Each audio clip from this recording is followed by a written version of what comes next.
I never told my parents I was a federal judge. To them, I was just the family dropout.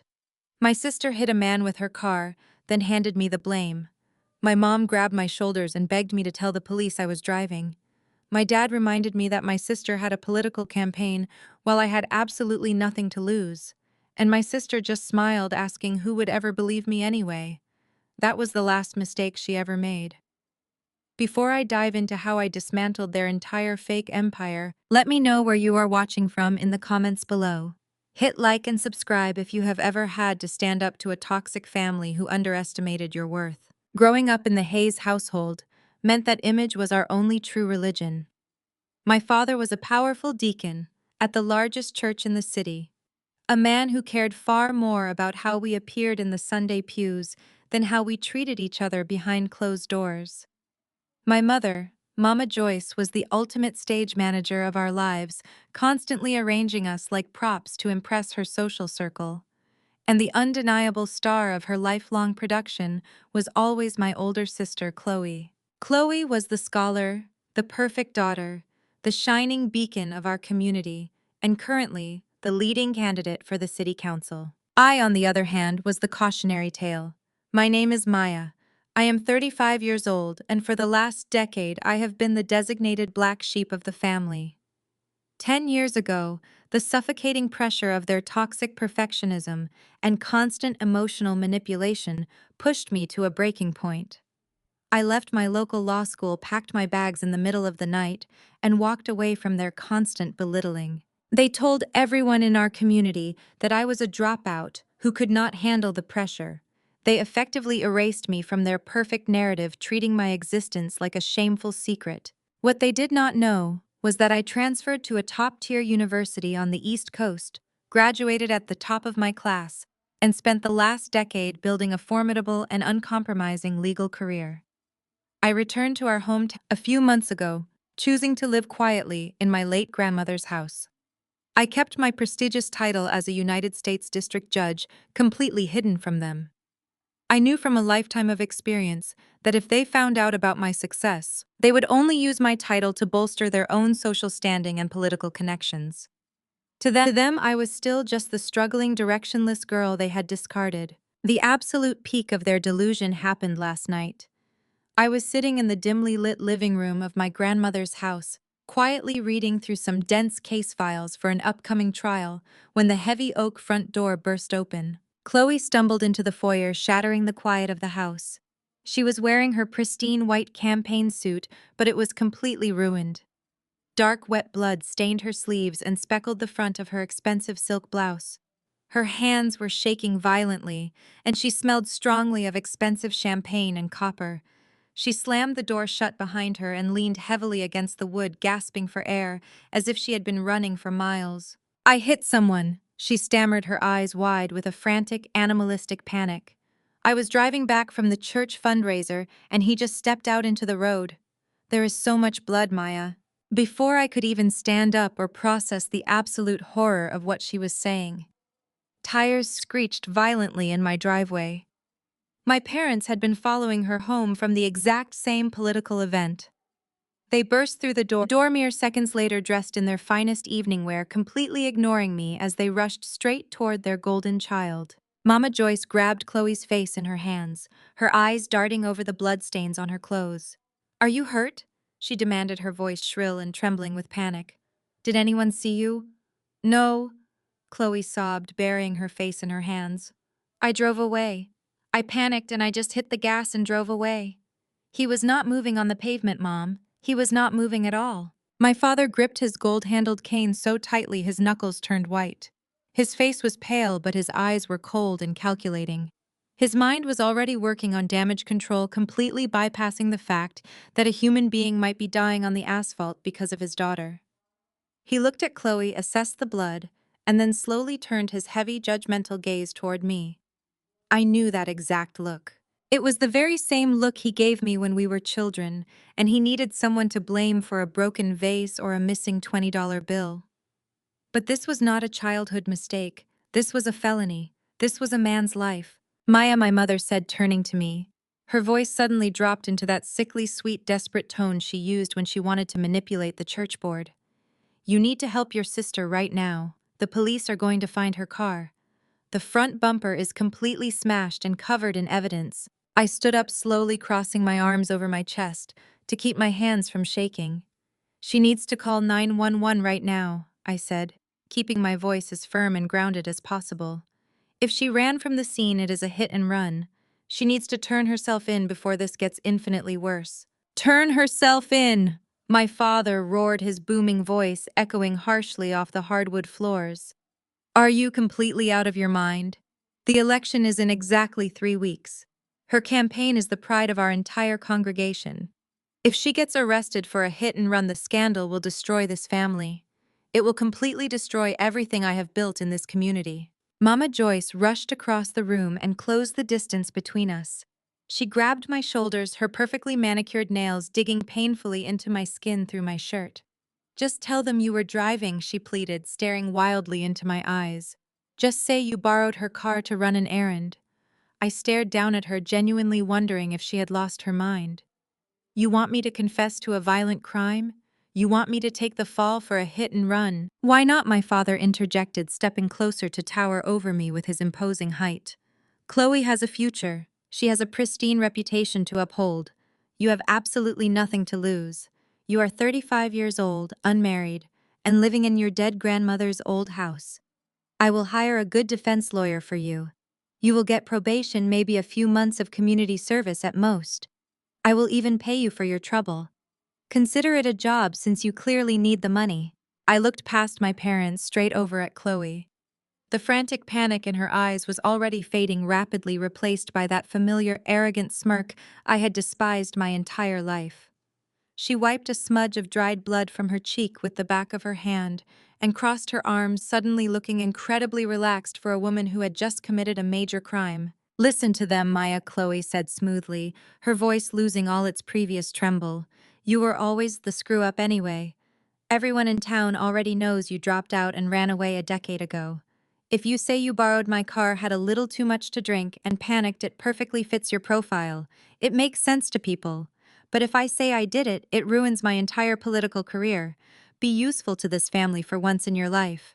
Besides, who would ever believe you over an upstanding political candidate anyway? The sheer audacity of their demand hung heavily in the air.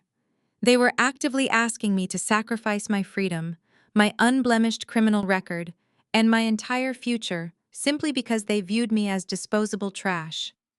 They actually believed that their community standing and a local election were worth more than my life. I gently but firmly removed my mother's hands from my shoulders and took a deliberate step back. I smoothed out the wrinkles in my slacks, looked my father dead in the eye, and let out a soft, cold laugh. Let me get this straight, I said, keeping my voice dangerously calm and precise. Chloe drives drunk from your little church fundraiser, leaves a man bleeding and broken on the asphalt. And you want me to go to state prison for her because of a local city council campaign. You owe this family, my mother hissed, dropping the sweet pleading act completely. Her face twisted into a mask of pure resentment. We put a roof over your head, we fed you, and you paid us back by embarrassing us 10 years ago when you quit school. It is time you did your duty and protected our name. I am not taking the fall for a crime I did not commit, I said, my voice ringing with absolute finality. And if you try to force this narrative, I will personally testify against her in court. My father's face contorted with rage. He slammed his heavy cane against the floorboard, the sharp crack making my mother flinch. How dare you speak to me with such disrespect, he bellowed, pointing a shaking finger at my face. You ungrateful little brat. If you do not march down to that police station right now and take the blame, I will call my lawyer first thing in the morning and have you completely removed from the family will. Furthermore, I will have this house sealed immediately. Do not forget that I am the sole executor of your grandmother's estate. I will kick you out onto the street and I will watch you starve. Let us see how principled you are when you are sleeping in a homeless shelter. The threat was supposed to break me. It was the ultimate trump card he had held over my head since I returned to town, firmly believing I was a penniless dropout, depending entirely on his charity to live in my grandmother's old home. Instead of cowering or begging for forgiveness, I walked over to the coffee table and picked up my designer handbag.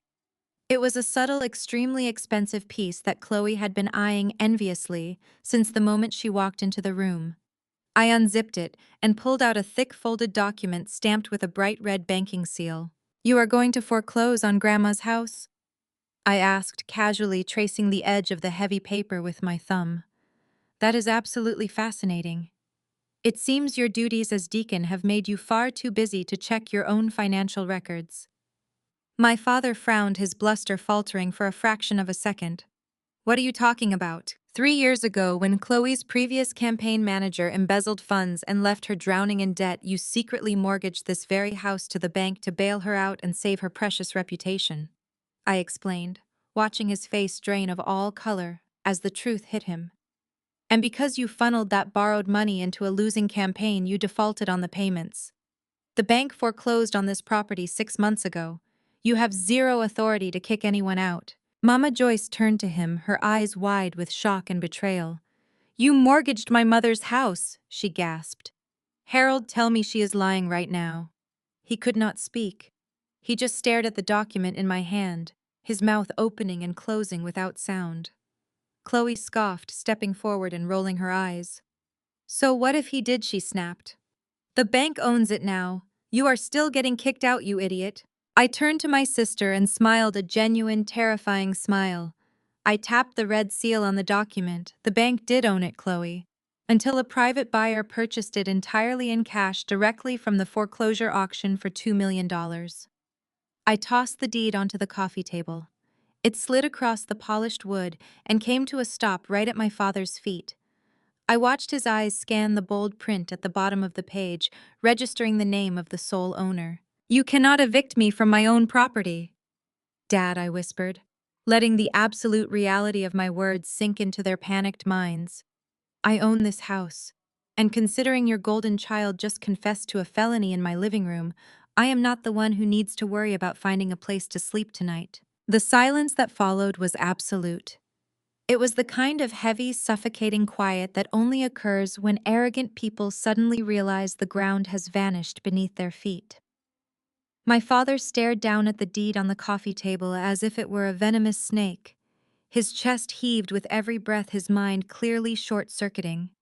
For a decade, he had wielded this house over me as his ultimate weapon of control.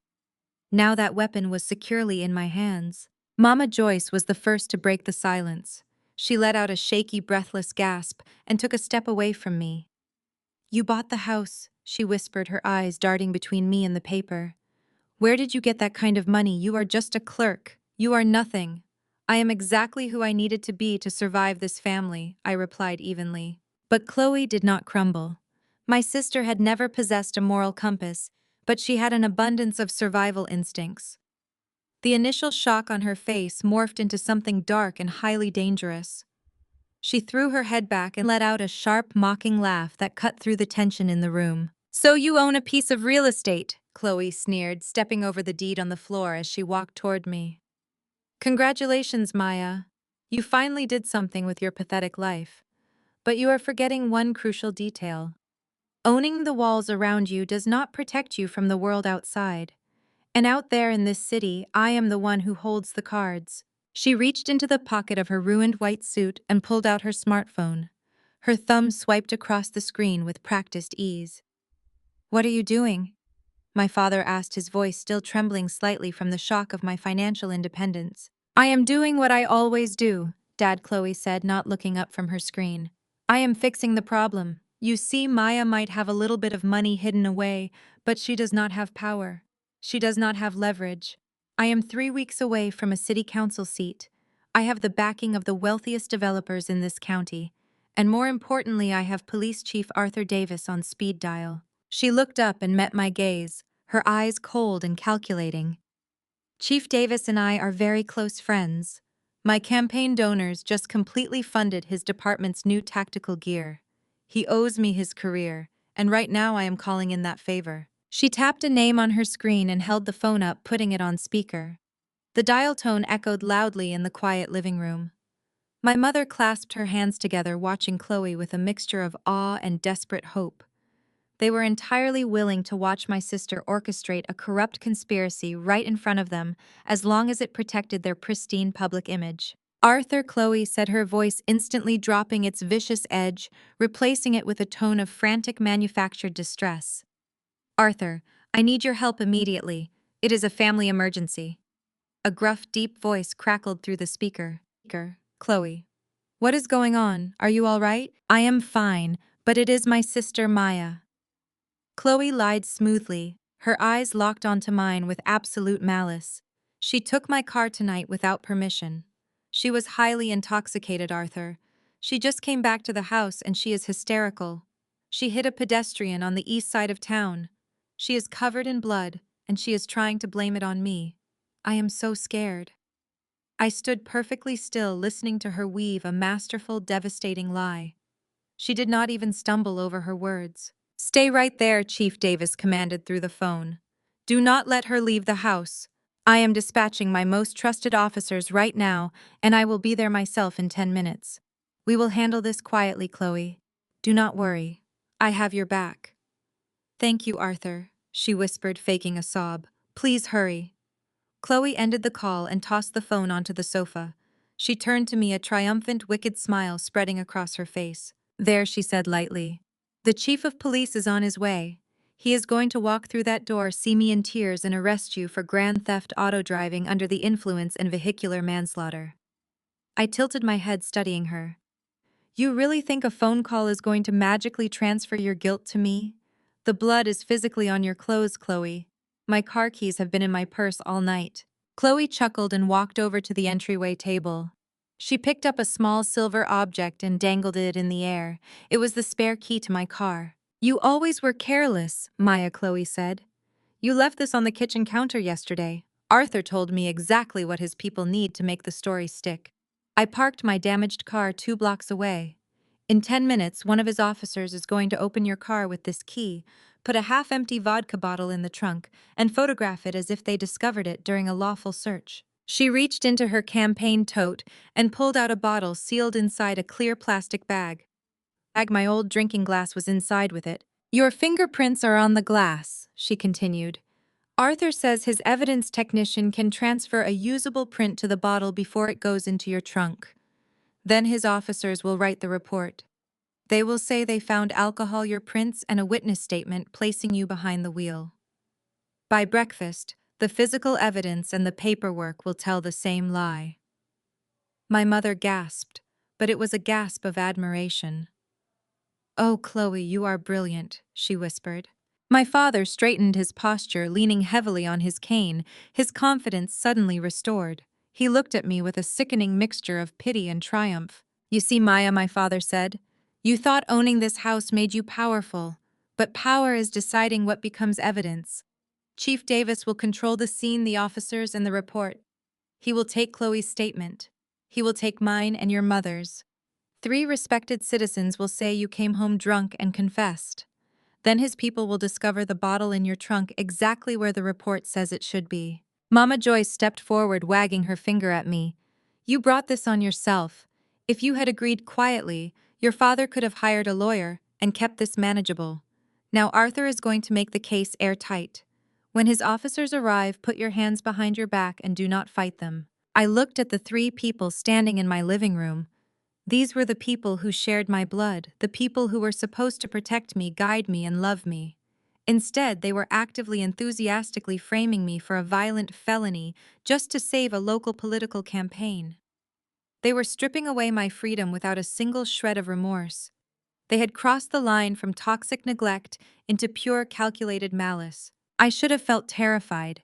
I should have been begging them to reconsider.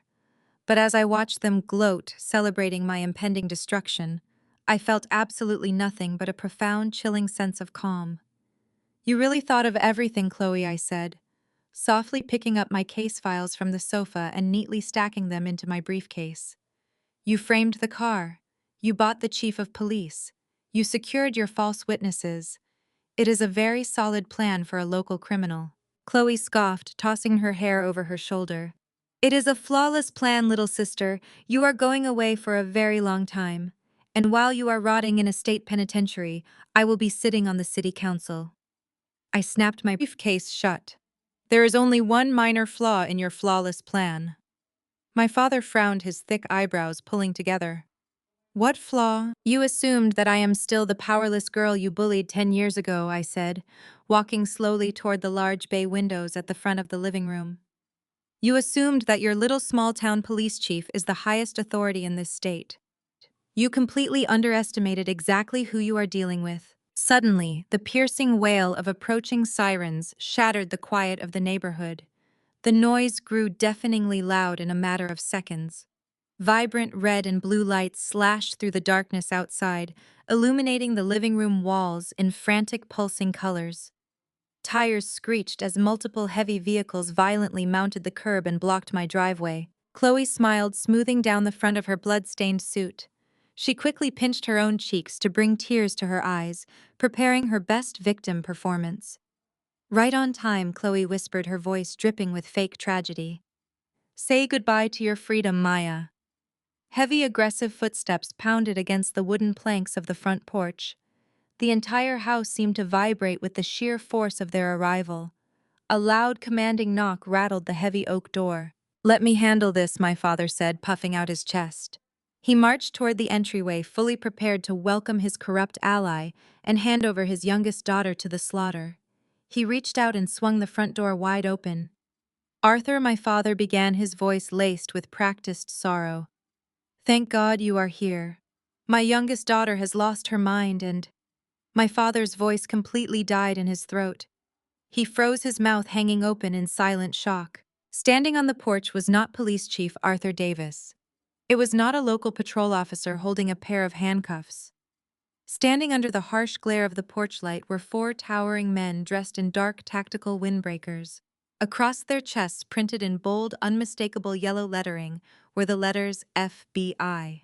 Behind them, the front yard was swarming with federal agents. They had completely secured the perimeter. Heavy tactical vehicles blocked every possible exit, their lights flashing silently in the dark. Chloe stumbled backward, her fake tears instantly vanishing, replaced by genuine, unadulterated terror. Federal agents, she gasped, her voice cracking. What are you doing here? I called Chief Davis. Where is Chief Davis? The lead agent, a tall man with a stern, immovable expression, stepped into the foyer. He completely ignored my father and Chloe. He did not ask for a statement. He did not look at the blood on her clothes. Instead, he looked straight across the living room, locked eyes with me, and gave a sharp, highly respectful nod. His tone stayed formal and deliberately neutral. He did not use a title, explain my position, or give my family any clue why my warning had reached federal ears so quickly. He simply delivered the facts. Ms. Hayes, the agent said the perimeter is secure. Chief Davis was intercepted 2 blocks away while coordinating an unlawful evidence operation. He is now in federal custody. His phone and vehicle have been seized, and the evidence team is preserving every communication connected to tonight's obstruction attempt. My mother's face went slack. My father dropped his cane. Chloe stared at the agent as if the words had physically struck her. Federal custody, Chloe whispered. Arthur is the chief of police. Not tonight, I said. I picked up my briefcase and closed the clasps. I had no intention of explaining how I knew the federal team, why they had taken my warning seriously, or what authority stood behind the secure calls I had made before Chloe arrived. My family had spent 10 years assuming that because they did not understand my life, there was nothing to understand. I looked directly at my sister. I told you there was a flaw in your plan, Chloe. You built your frame up around one corrupt local official and assumed nobody above him would be watching.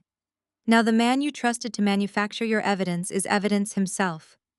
Minutes later, the federal convoy outside pulled away with Chief Davis, already secured in a separate vehicle. The red and blue lights faded down the street, leaving my living room in a suffocating silence.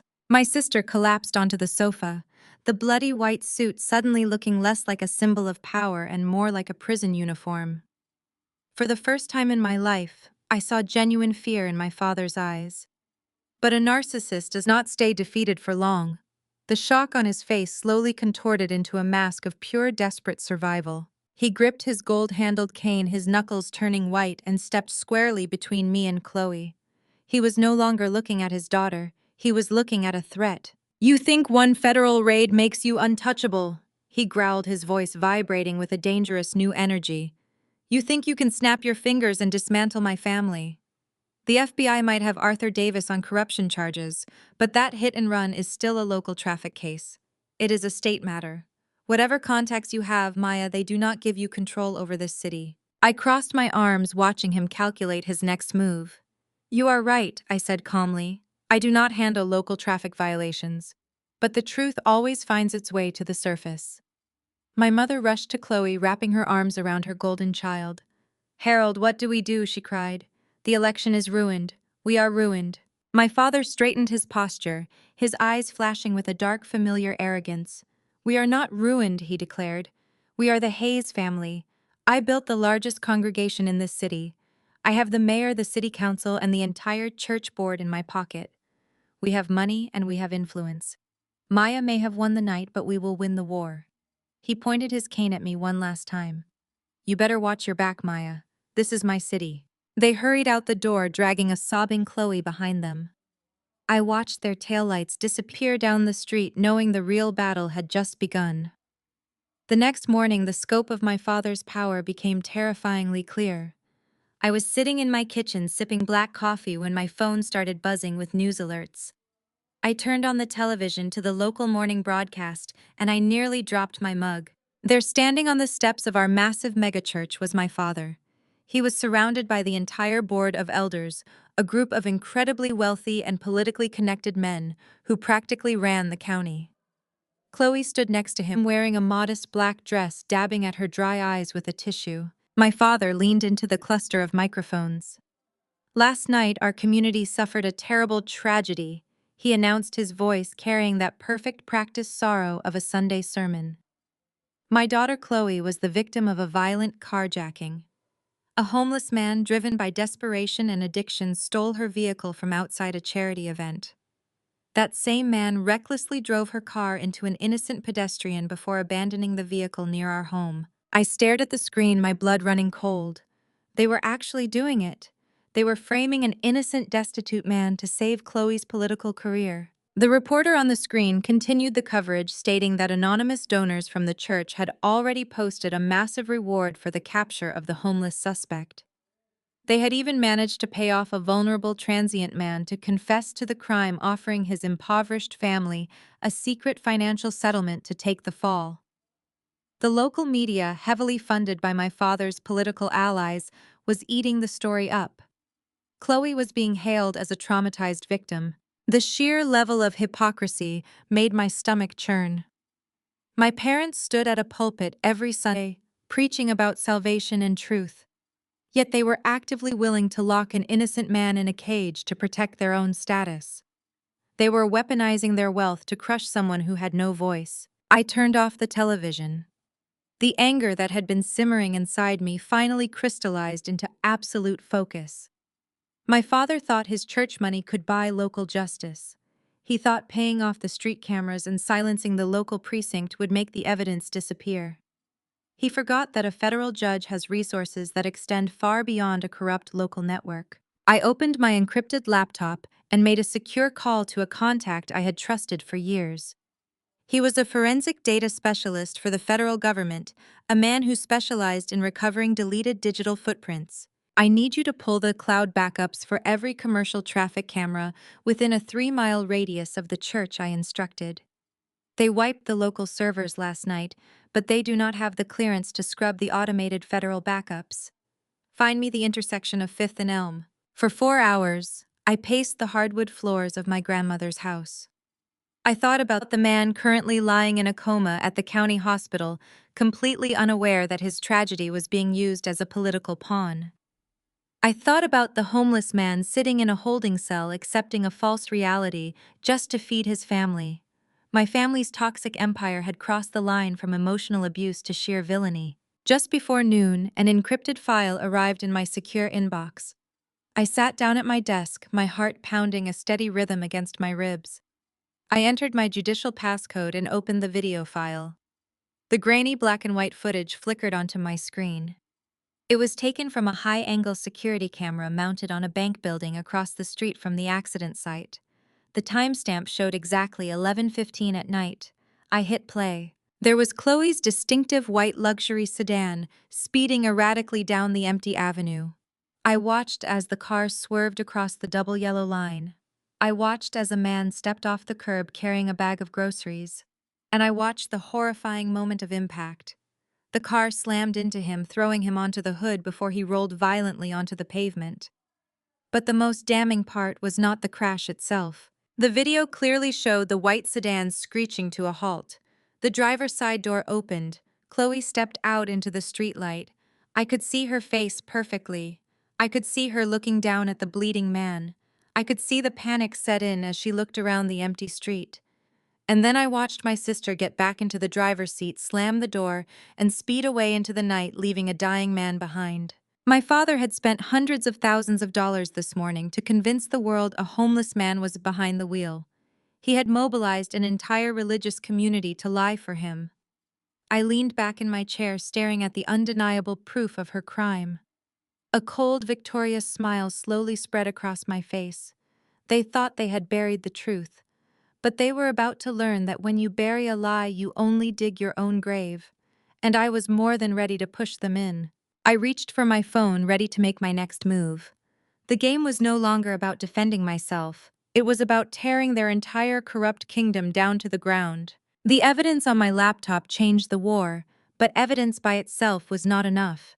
My father had already proven that he could buy airtime, manipulate a church board, and manufacture a sympathetic victim story before breakfast. If I released the traffic video too early, he would spend every political favor he had left, trying to call it edited, stolen, or illegally obtained. I needed the Hayes family to keep moving exactly the way arrogant people move when they believe they still control the room. My phone rang before I could decide my next step. Mama Joyce. I let it ring twice before answering. Maya, she said in the clipped, superior tone she used whenever she wanted a command to sound like an invitation. Tonight is the annual Community Renewal Dinner.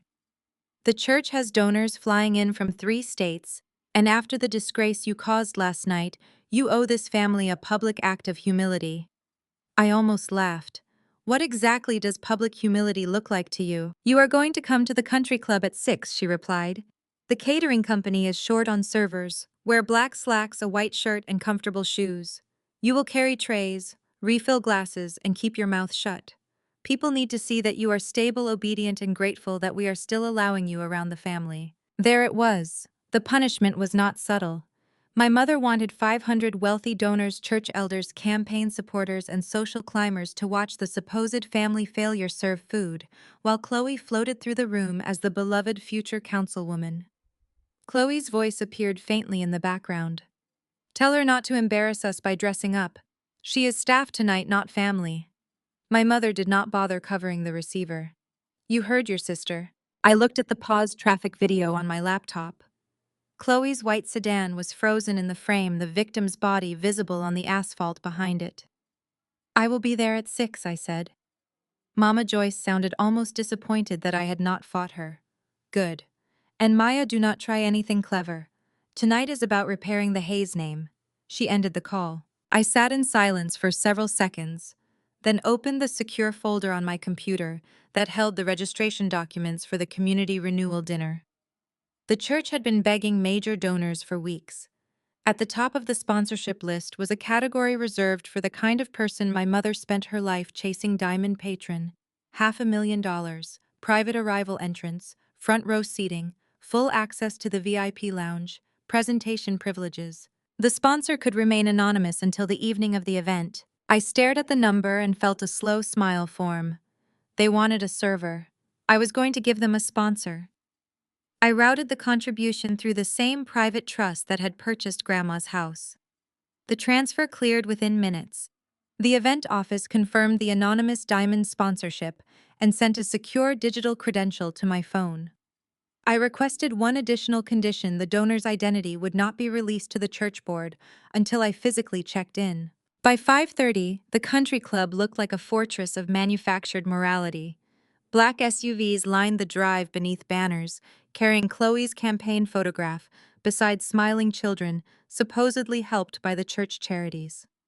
I entered through the service corridor first. A volunteer pointed toward the kitchen. Your mother said you would be helping. Aprons are inside. I looked at the white aprons hanging near trays of appetizers and pictured exactly what Mama Joyce expected her disgraced daughter carrying food past the same people who had listened to her call me a failure for 10 years. At 5:58, I stepped into a private restroom with my garment bag. 10 minutes later, the black slacks and white blouse she ordered were folded neatly inside it. I walked out wearing an emerald evening gown cut with quiet precision, not excess. My hair was pinned back. The only jewelry I wore was a simple pair of diamond studs and the narrow watch I used every day in court. I did not need to look like their version of wealth. I needed to look like myself. The same volunteer stared at me. Maya, what are you doing? Your mother said. My phone chimed. The head event coordinator hurried around the corner, glanced at the digital credential on my screen, and immediately changed posture. Diamond Patron, the coordinator said loud enough for the nearby volunteers to hear. We have been waiting for you. Your sponsor badge and front row packet are ready. The volunteer's mouth fell open. I accepted the small badge. A discreet diamond symbol gleamed beneath the event crest. No apron, I asked. Nobody answered. The coordinator led me through the ballroom doors. Conversation died in waves. Women who had known my mother for years turned in their chairs. Church finance committee members lowered their glasses. Chloe's campaign donors stared at the sponsor badge, then at my face. Across the ballroom, Mama Joyce was supervising a photographer near the stage. She looked toward the entrance and froze. Her expression was almost worth the $500,000 by itself. She crossed the floor quickly, smiling at guests as she came, but the closer she got, the more violently the smile tightened. What are you wearing? She whispered when she reached me. Where is your uniform? I lifted the sponsor badge between two fingers. This is my uniform tonight. Her eyes dropped to the diamond emblem. For a moment she seemed unable to breathe. No, she whispered. That sponsor was anonymous. Not anymore. My father arrived behind her cane, striking the polished floor harder with every step. His face shifted from irritation to confusion as he read the badge. You donated that money, he demanded. I did. $500,000, Mama Joyce hissed. To my fundraiser. To a restricted community fund, I corrected her. The money cannot be moved without documented program expenses. I thought that detail might be important. My father's jaw tightened. He understood the warning immediately. Then Chloe appeared at his shoulder. She wore a silver evening gown and a campaign pin shaped like the city skyline. Her smile vanished when she saw me. You were supposed to be carrying trays, she said. A server passed beside us holding champagne. I took one glass from the tray, thanked him, and turned back to my sister. Plans change. Chloe looked at the badge again. Her eyes narrowed.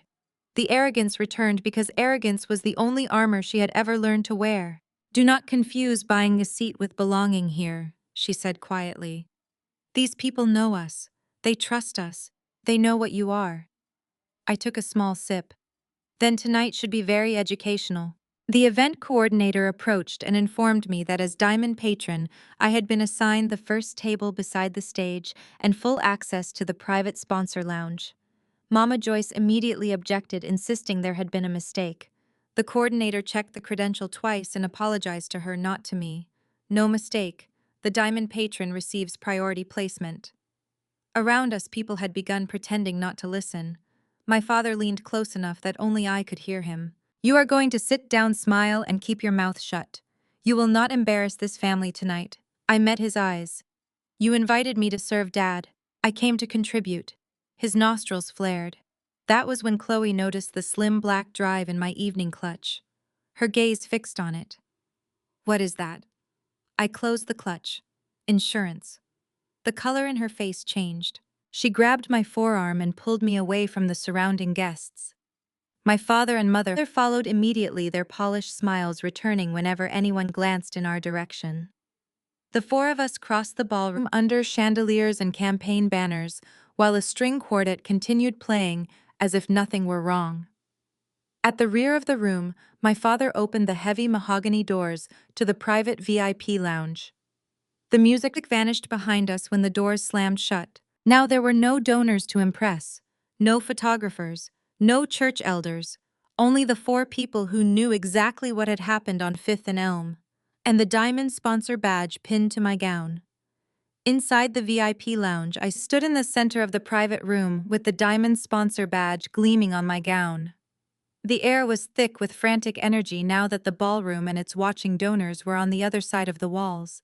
My father turned around to face me, his face so red I thought he might suffer a stroke right there on the imported Persian rug. He gripped his gold-handled cane like a weapon, his knuckles completely white. Chloe was pacing the length of the room like a caged animal, her pristine evening gown swishing aggressively with every step. "A diamond sponsor," Chloe shrieked, throwing her hands in the air. "How did you get $500,000 to throw at a charity gala, Maya? You are supposed to be serving the appetizers tonight. You were supposed to be wearing a catering apron." I smoothed a non-existent wrinkle from my dress and offered her a cold smile. "I told you, Chloe. I have spent 10 years building a life none of you bothered to understand. I learned how to invest, protect my assets, and stop asking this family for permission. Unlike you, I do not steal money to maintain a lifestyle." Mama Joyce stepped forward, placing herself squarely between me and her golden child. She had always been the ultimate enforcer of our family's twisted reality, and she was not about to let my financial independence strip away her control. She took a deep breath, smoothing her own expression into a mask of terrifying, calculated calm. "You think you are so clever, Maya," my mother said, her voice dropping to a dangerous whisper. "You think because you put on a fancy dress, bought a sponsor badge, and suddenly have federal agents answering your calls that you have won. You think money and mysterious connections protect you from us." "They do not protect me," I replied evenly. "They give me room to fight back." Mama Joyce let out a sharp, mocking laugh. "Power is an illusion, sweetie. Power only exists as long as people believe in your pristine reputation. And reputation is something I can destroy with a single phone call." I raised an eyebrow, genuinely curious about what desperate strategy she was about to deploy. "You just watched the FBI haul away your corrupt police chief. You know I have the security footage of Chloe committing a hit and run.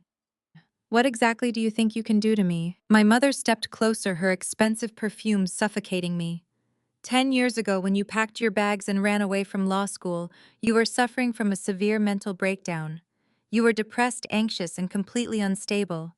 Do you remember what we told the church congregation to explain your sudden disappearance? I kept my face perfectly still, but a tiny knot formed in my stomach. I never knew what lie they had spun to cover up my departure. "We did not tell them you were depressed," Chloe chimed in, stopping her pacing to stand next to our mother. "Depression does not fit the Hayes family brand. We told them you were a severe narcotic addict. We told the entire community that you had stolen money from our parents to buy drugs, and that we had to send you away to a highly secretive intensive rehabilitation facility out of state." My father nodded, leaning heavily on his cane, a wicked spark returning to his eyes. "And because we are such prominent, respected figures in this city, nobody questioned it. In fact, they pitied us. They prayed for our poor, troubled, drug-addicted daughter." I stared at them, the sheer magnitude of their betrayal washing over me. "You told the entire city I was a drug addict." "Oh, it gets better," Mama Joyce said, her eyes flashing with malicious triumph. "We did not just tell them, we documented it. Dr. Evans, the chief of psychiatry at the county hospital, happens to be a very loyal senior member of our church board. For a generous donation to his private clinic, he fabricated an entire medical history for you. We have hundreds of pages of forged medical records detailing your severe addiction, your violent psychotic breaks, and your repeated failed stints in rehab." My father smiled, revealing his perfectly capped teeth. "If you do not walk out of this room right now, drop your little crusade against your sister, and surrender that video footage of the accident, your mother is going to call her contacts at the local news stations. She will release those medical records to the press." Chloe crossed her arms, looking incredibly pleased with herself. Imagine the headline: "Maya, Hayes family outcast, exposed as relapsing drug addict, with a history of violent psychotic episodes. We will say you returned to town unstable, obsessed with my campaign, and desperate for money." We will say the video is part of a paranoid extortion attempt. Every employer, investor, and professional board connected to you will start asking questions before breakfast. Whatever respectable life you built away from us will be dragged through the mud, and nobody in this city will know whether to believe you or the medical records. They stood there, a united front of pure, unadulterated evil. They were absolutely willing to destroy my entire life, my hard-earned career, and my personal dignity with a completely fabricated medical history just to save Chloe from the consequences of her own violent crime. They thought this was their ultimate checkmate. They thought they had finally backed me into an inescapable corner. I looked at my mother, then at my sister, and finally at my father. I let the silence stretch out for a long, agonizing moment. I wanted them to savor their false sense of victory before I burned it all to the ground. You would forge medical records to destroy your own daughter. I asked, my voice completely devoid of emotion. We are protecting our legacy, my father stated proudly. We do whatever it takes to survive. You should have learned that by now. I slowly unclasped the gold latch of my designer evening clutch. I am so glad you brought up the topic of legacy, Dad. Because while you were busy forging fake medical records, I was busy looking into the actual verified financial records of your precious church. My father's triumphant smile instantly vanished. What? I pulled out a thick stack of tightly folded bank statements and legal documents. I did not unfold them immediately. I just held them in my hand, tapping the heavy paper against my palm. When you tried to force me to take the fall for Chloe's hit and run, I realized something important. I began pacing slowly around the mahogany conference table in the center of the room. I realized that your arrogance did not just start yesterday. A man who thinks he can buy a police chief and forge medical records is a man who has been breaking the law for a very long time. So I made a call to a team of federal forensic accountants. I had them run a comprehensive audit on the Genesis Orphanage Fund and the Community Renewal Grant. The color drained from my father's face so fast he looked like a ghost. He took a stumbling step backward, his cane slipping slightly on the carpet. Mama Joyce looked at him confused. Harold, what is she talking about? I tossed the first stack of bank statements onto the center of the polished wooden table. I am talking about embezzlement, Mom, I said sharply. Massive multi-million-dollar federal tax fraud and embezzlement. For the last 6 years, Deacon Hayes has been systematically siphoning money from the church's most vulnerable charities. I walked over to the table and spread the documents out so they could all see the highlighted transaction records. Let us look at the numbers, shall we? I pointed to a specific line item. Here is a transfer of $250,000, originally designated for the downtown youth shelter. Instead of buying beds for homeless teenagers, this exact amount was wired to a shell company in Delaware. A shell company that immediately paid the invoices for Chloe's political consulting firm. Chloe gasped, stepping away from the table as if the papers were on fire. I did not know about that. I swear I did not know where the money came from. Ignorance is not a valid legal defense for campaign finance fraud, Chloe, I said coldly. But wait, it gets much better. I pulled out a second stack of papers and slapped them down right in front of my mother. Do not think you are innocent in this, Mama Joyce. I pointed to a series of offshore wire transfers. Last year, the church raised $400,000 for the community food bank. According to these federal tracking documents, that money was routed through a fake nonprofit organization registered under your maiden name. That money paid for your luxury vacations to Dubai, your custom jewelry, and the down payment on Chloe's new Mercedes.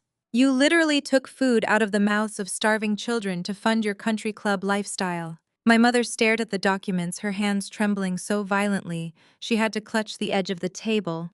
You hacked into our accounts, she whispered, horrified. I did not have to hack anything, I corrected her. Once the federal corruption investigation surrounding Chief Davis exposed links to the church accounts, investigators obtained lawful subpoenas for the financial records. These documents came through that process. And the evidence is direct proof of grand larceny, tax evasion, and conspiracy to commit wire fraud. My father gripped the back of a leather chair, his chest heaving as he struggled to breathe. You cannot do this, he wheezed. If you release these documents, you will destroy the entire church. You will destroy everything we have built. I am not destroying anything, Dad. I am simply bringing your actions to the light. You built your entire empire on stolen money and shattered lives. You stand at a pulpit every Sunday and preach about morality while you rob orphans and frame your own daughter for crimes she did not commit. I leaned across the table, getting right into my father's face. You want to call the press right now? I asked, my voice a deadly quiet threat. You want to call the local news and tell them I am a relapsing drug addict suffering from a psychotic break? Go ahead. Pull out your phone. The moment you dial that number, I am hitting send on a secure email to the Internal Revenue Service, the Federal Election Commission, and the Criminal Division of the Department of Justice. I stood up straight, looking at the three broken, terrified people in front of me. Let us see whose story the media prefers. Your fabricated medical file, an anonymous smear against the daughter you already tried to frame, or verified banking records, federal subpoenas, and proof that a prominent church deacon and his political machine stole millions from starving children. Let us see which version survives. I picked up my clutch, leaving the copies of their financial ruins scattered across the table. I turned my back on them and walked toward the heavy mahogany doors. The game of intimidation was officially over. I had just handed them the rope, and it was entirely up to them to decide how quickly they wanted to hang themselves. I stepped out of the VIP room and walked down the sweeping grand staircase of the country club. The cool night air hit my face as the valet brought my car around. I drove back to the modest apartment I had been renting downtown.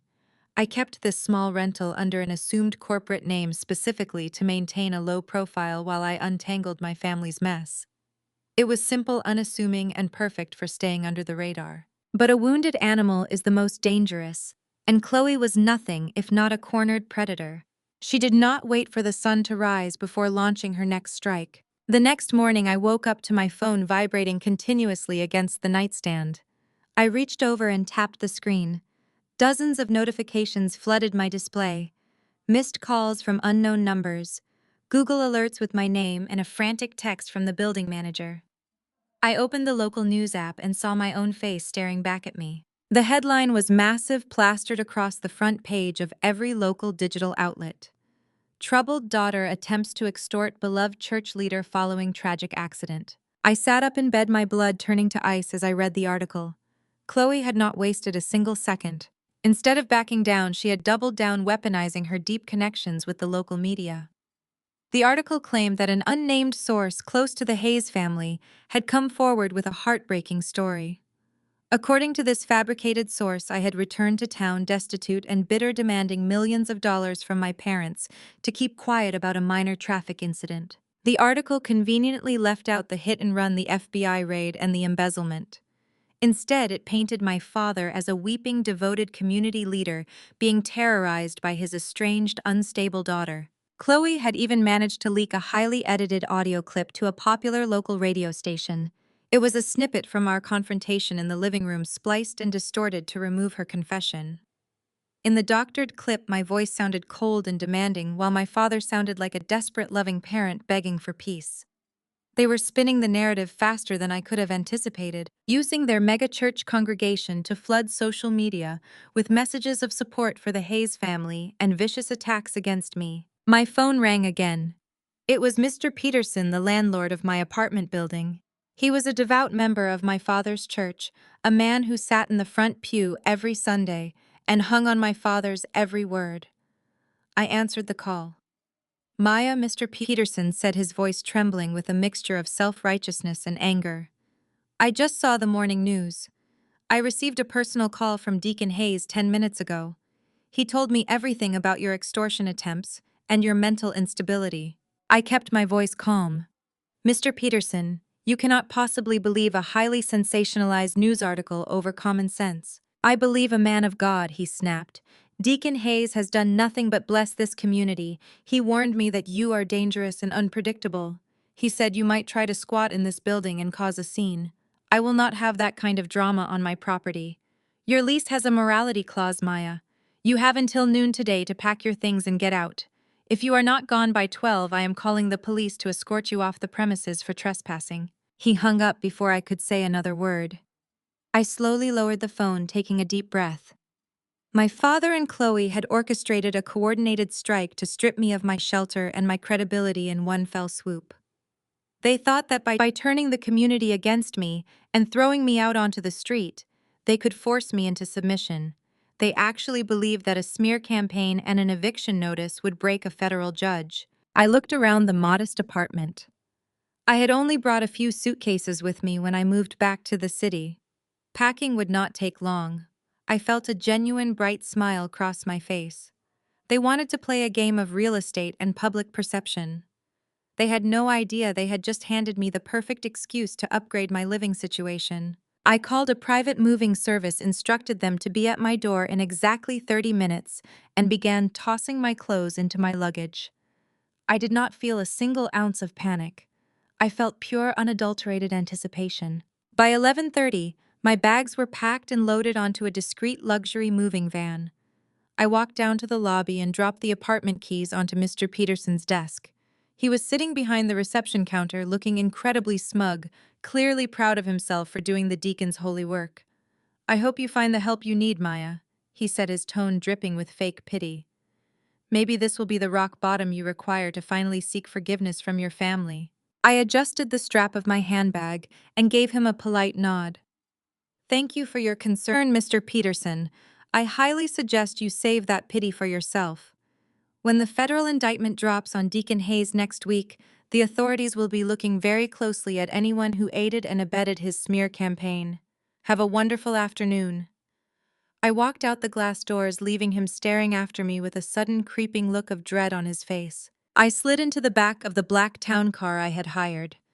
The driver glanced at me through the rearview mirror. "Where to, ma'am?" he asked. "Take me to the Pinnacle Tower," I instructed. The driver raised an eyebrow. The Pinnacle Tower was the most exclusive, heavily guarded, and obscenely expensive residential skyscraper in the entire state. It was a fortress of glass and steel reserved strictly for tech billionaires, international diplomats, and old money tycoons. My father had spent the last 2 years trying to secure an invitation to just dine in their private restaurant, only to be repeatedly waitlisted. 15 minutes later, the town car pulled into the secure underground parking garage of the Pinnacle Tower. A team of white-gloved concierges immediately approached the vehicle, bowing respectfully as they unloaded my luggage. The head concierge, a refined gentleman named Arthur, greeted me with a warm smile. "Welcome home, Your Honor," Arthur said softly. "We have prepared the penthouse exactly to your specifications. The security protocols have been updated, and your private elevator code is active." I thanked him and stepped into the private glass-walled elevator. The doors slid shut, and I ascended 45 stories above the city. When the doors opened, I stepped into my true sanctuary. The penthouse was a sprawling $5 million masterpiece of modern architecture. Floor-to-ceiling windows offered a panoramic, unobstructed view of the entire city skyline. Marble floors, custom Italian furniture, and a massive wraparound terrace made the space feel like a palace in the sky. I had purchased this property under a blind trust years ago, using the substantial wealth I had accumulated from wise investments and my lucrative private sector career before joining the federal bench. I had kept it completely empty, waiting for the right moment to move in. Today was that moment. I poured myself a glass of sparkling water from the pristine marble kitchen island and walked over to the towering windows. Far below me, I could see the tiny, insignificant roof of my father's megachurch. I could see the busy streets where Chloe thought she controlled the narrative. They looked so small from up here. My phone buzzed again. This time it was a text from Chloe. The message read, "Hope you enjoy sleeping on the street. Next time, do not mess with the people who run this town." I took a sip of my water, looking down at the sprawling city that my family foolishly thought they owned. I tapped the screen and typed a quick reply. I sent a high-resolution photo of my panoramic view from the penthouse, capturing the breathtaking skyline and the luxurious terrace. Underneath the photo, I typed a single line. "The street looks beautiful from 45 stories up. You should see how small your campaign headquarters looks from my balcony. See you at the bank on Monday." I set my phone down on the pristine marble kitchen counter and let out a long, deeply satisfying breath. The weekend passed with absolute quiet perfection. High up in my penthouse, the air was clean and the silence was golden. I drank premium coffee, watched the sun rise over the skyline, and prepared for the upcoming week. But down on the ground, the Hayes family was slowly suffocating. By Monday morning, the true impact of my federal subpoenas hit my family like a runaway freight train. The financial freeze I had initiated did not just target the church funds, it targeted their entire fraudulent ecosystem. The first domino fell at exactly 10 in the morning. My mother, Mama Joyce, was hosting a lavish brunch for the pastor wives at the most exclusive country club in the county. When the waiter brought the bill, she casually tossed down her premium black credit card. The waiter returned 2 minutes later looking incredibly uncomfortable. The card was declined. Furious and embarrassed, she handed him a second card. Declined. A third card. Declined. My mother was forced to call a friend to pay for her breakfast, suffering the ultimate public humiliation in front of the very women she spent her life trying to impress. The second domino fell an hour later at Chloe's campaign headquarters. She was scheduled to host a massive televised rally that afternoon. But when the event organizers tried to process the payments for the catering, the stage equipment, and the security team, every single transaction bounced. The bank routing numbers were frozen. Within 20 minutes, the angry caterers packed up their food and drove away. Her campaign manager, smelling the impending disaster and realizing his paycheck was not coming, packed his briefcase and walked out the door without a backward glance. The final devastating blow landed right on my father's desk. Deacon Hayes marched into the administrative office of the megachurch, fully intending to wire $500,000 from the youth shelter fund to pay the massive public relations firm he had hired to destroy my name. But when his accountant typed in the credentials, the screen flashed a hard, bright red error message. Every single financial account associated with my father, the church board, and Chloe's campaign had been locked by the federal government. The authorities do not send a polite warning letter when they suspect multi-million-dollar tax fraud and embezzlement. They simply drop the hammer and freeze the assets entirely. I sat in my spacious judicial chambers at the federal courthouse, receiving regular detailed updates from my forensic team. I could perfectly picture the absolute terror on my father's face when he realized his endless supply of stolen money was completely gone, and they needed cash desperately. The political donors who had previously funded Chloe were getting incredibly nervous. The sudden high-profile FBI arrest of Police Chief Arthur Davis had sent massive shockwaves through the local political machine. Even though the federal agents had not publicly named Chloe in the hit-and-run investigation, yet the wealthy donors were already smelling the smoke. They were quietly pulling their funding and distancing themselves from the Hayes family. To make matters infinitely worse, the family of the man Chloe had run over had retained a ruthless personal injury lawyer.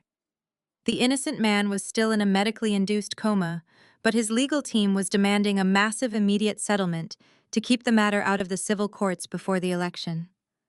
Chloe and my father needed $3 million in liquid cash, and they needed it by Friday, or the entire scandal would burst wide open in the local press. My father did what any arrogant, desperate man does when his secret vault is locked. He went to the traditional banks. He assumed his prestigious title as a prominent deacon and a community leader would still carry weight. He was horribly wrong. I tracked his frantic movements through my financial network. On Tuesday morning, my father put on his best tailored suit, grabbed his gold-handled cane, and walked into First National Bank. He had golfed with the bank president for over a decade. He walked straight into the executive office and requested an immediate $3 million line of credit offering the church community centers as collateral. The bank president, who had undoubtedly been notified by federal regulators about the frozen assets and the looming indictments, looked my father dead in the eye and denied the loan flat out. My father was furious. He stormed out of the building and went to a second bank across town. He was denied before he even got past the junior loan officer. He tried a third bank, a fourth, and a fifth. Every single door slammed shut right in his face. The financial institutions of the city treated him like a walking, talking liability. His prestigious name, the exact name he had tried to protect by framing his own daughter for a violent felony, was suddenly entirely worthless. By Wednesday afternoon, the panic had completely consumed my family. Their pristine image was violently cracking. Their political campaign was bankrupt, and federal prison was looming directly over their heads. Traditional banks had completely abandoned them. So my father made a fatal, incredibly desperate move. He turned away from the light and walked straight into the shadow market. He reached out to Apex Capital Holdings. Apex was the most aggressive, high-risk private equity firm in the state. They specialized in bailing out desperate politicians, disgraced executives, and failing corporations when nobody else would touch them. But their terms were absolutely ruthless. They demanded collateral that would bleed a person dry, and their interest rates were astronomical. It was the absolute last resort for the damned. I was sitting at my desk, quietly reviewing a stack of trial dockets, when my secure private cell phone rang. It was Marcus, the senior managing director at Apex Capital Holdings. Marcus informed me that Deacon Hayes and Chloe had just walked into his expansive glass lobby. He said they looked thoroughly exhausted, sweating through their expensive designer clothes and practically begging the receptionist for an emergency meeting with the lending team. They are asking for a bridge loan, Marcus told me over the phone, his voice laced with professional amusement. Your father is offering to put up the deeds to his personal estate, his luxury vehicles, and a massive chunk of his future church salary as collateral. He is literally shaking Maya. He promised a 30% interest return if we release the funds within 24 hours.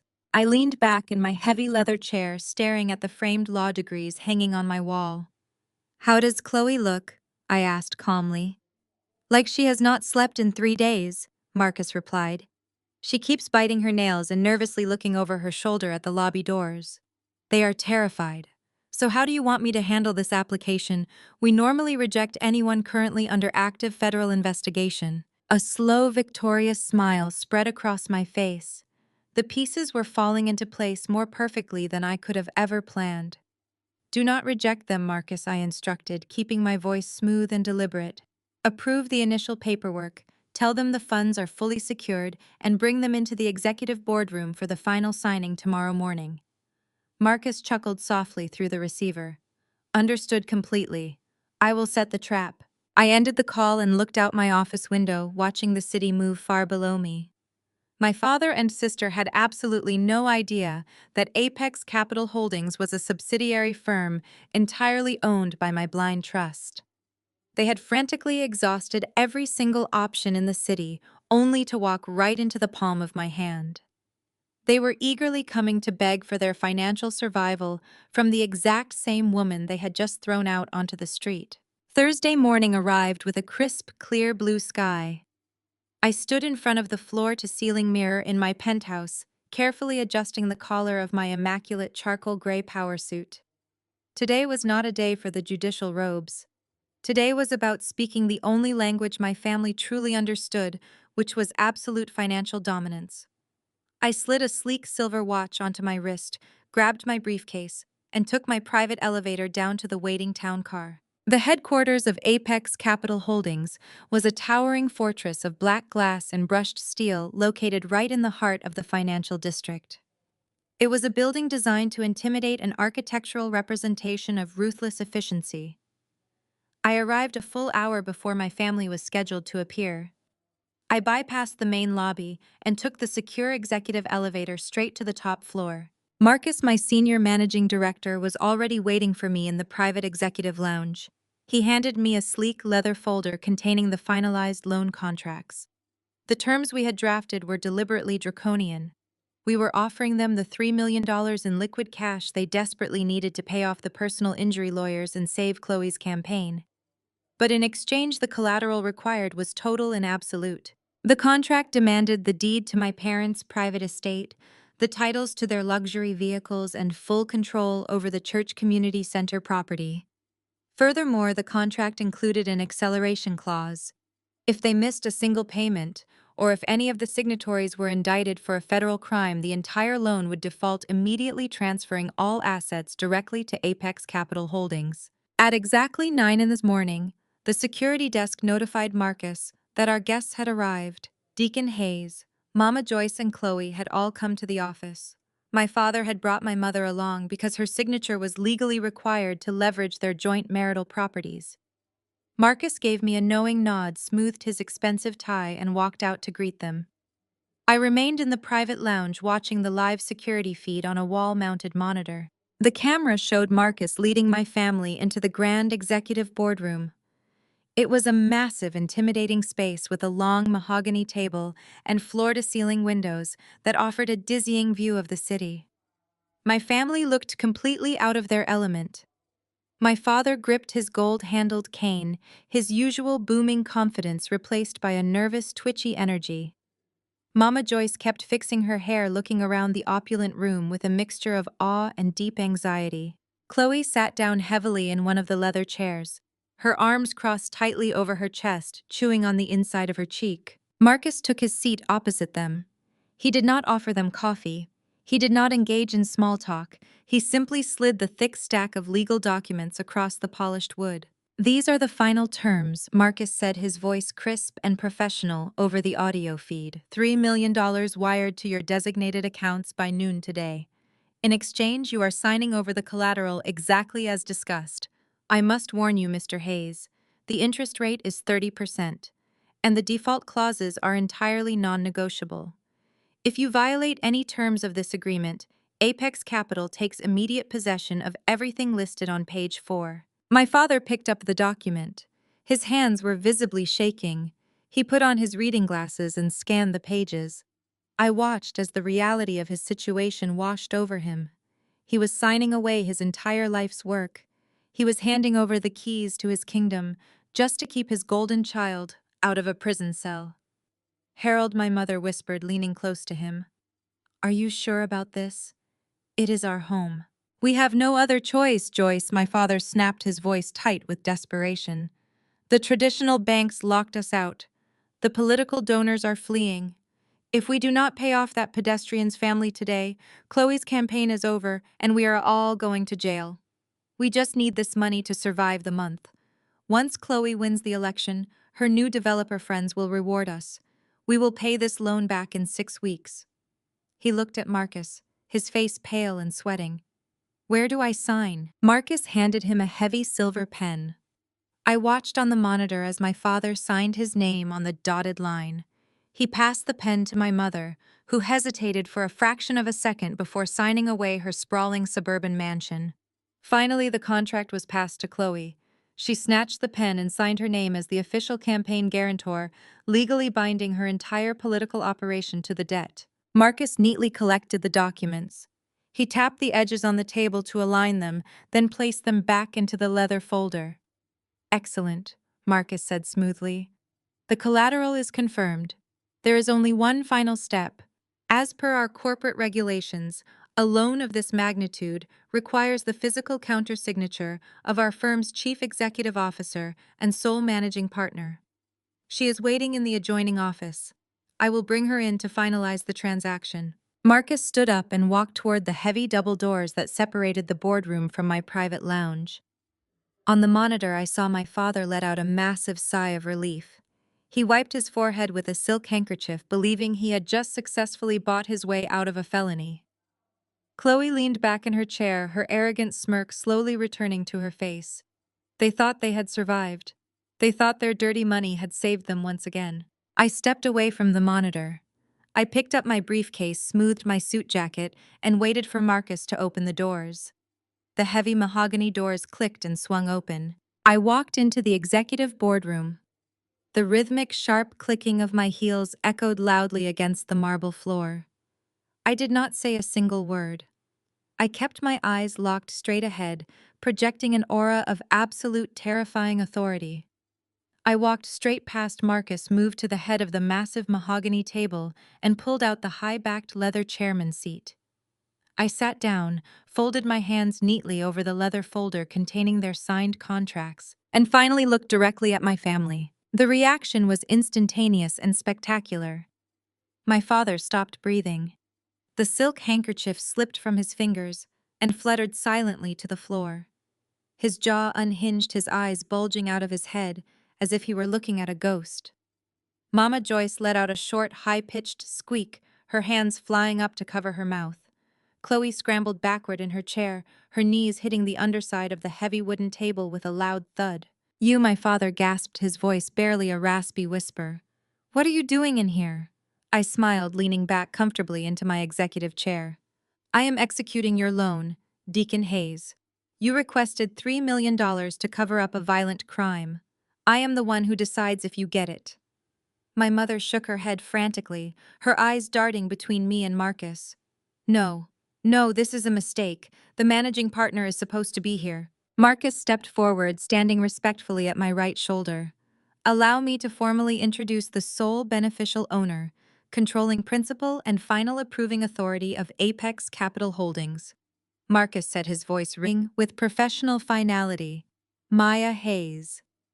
The color completely drained from Chloe's face. The arrogant smirk shattered, replaced by a look of pure, unadulterated horror. She looked at the leather folder under my hands, realizing exactly what she had just done. You tricked us, Chloe screamed, jumping up from her chair. You set this up. You knew we had nowhere else to go. I did not trick you, Chloe. I simply opened a door, and you eagerly sprinted right through it, I replied calmly. You brought your forged documents, your stolen church funds, and your desperate lies into my building. You willingly signed a legally binding contract. I opened the folder and flipped to the signature page, tapping my manicured nail against their fresh ink. Let us review exactly what you just gave me, I said, making sure to enunciate every single word. You just signed over the deed to your private estate. I now own the roof over your head. You signed over the collateral for the church community center. I now control the physical assets of your religious empire. And Chloe, you signed over the financial control of your political campaign. My father lunged forward, grabbing the edge of the mahogany table. He looked like a man standing on the edge of a cliff, staring down into the abyss. You cannot do this, he roared, his voice cracking with panic.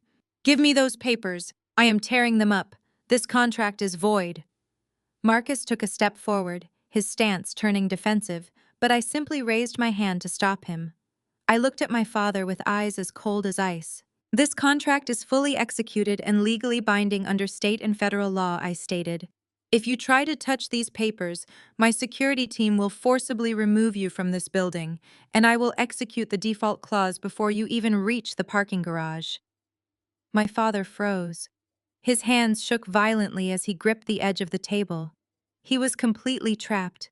He had spent his entire life building a kingdom of lies, and he had just handed me the keys to the castle. You are a monster, Mama. Joyce sobbed, burying her face in her hands. You are actively destroying your own family. I am not destroying this family, Mom. I said, my voice completely devoid of sympathy. I am holding you accountable. You wanted me to go to prison so you could maintain your social status. You tried to throw me away like garbage. Now you get to experience exactly what it feels like to lose everything. Chloe slammed her fists onto the table. Her eyes were red, filled with frantic, desperate rage. This is not over, Maya, she spat, her voice trembling with fury. You think controlling our money makes you untouchable? The election is in a few days. I am still going to win that city council seat. I still have the backing of the political elite. Once I am in office, I will use every single city ordinance and regulatory committee to crush this firm. I will make your life a living hell. Tomorrow night is my final campaign gala. I will be standing on that stage as the future of this city, and there is nothing you can do to stop me. I looked at my sister, marveling at her endless capacity for delusion. She was standing in the middle of a burning room, threatening me with a match. I closed the leather folder and handed it to Marcus. I am so glad you mentioned the campaign gala, Chloe, I said softly, a dangerous smile spreading across my lips. Because I am a diamond-level sponsor for that event. I will be sitting right in the front row tomorrow night. I cannot wait to hear your speech. I suggest you make it a good one. It is going to be the performance of a lifetime. The next evening, Chloe's final campaign gala opened beneath a ceiling of crystal chandeliers and patriotic blue lighting. The ballroom had been transformed into a monument to the version of the Hayes family they were still desperate to sell. Giant screens displayed photographs of Chloe visiting schools, hugging elderly voters, and standing beside my father on the church steps. Every image carried the same slogan: character, family, leadership. The word character almost made me laugh. I arrived 20 minutes before the keynote speech and took the front row seat assigned to my diamond sponsorship. I wore the same emerald gown I had chosen for the church dinner, deliberately refusing to let my family turn my appearance into another disguise. My evening clutch rested beside my glass of sparkling water.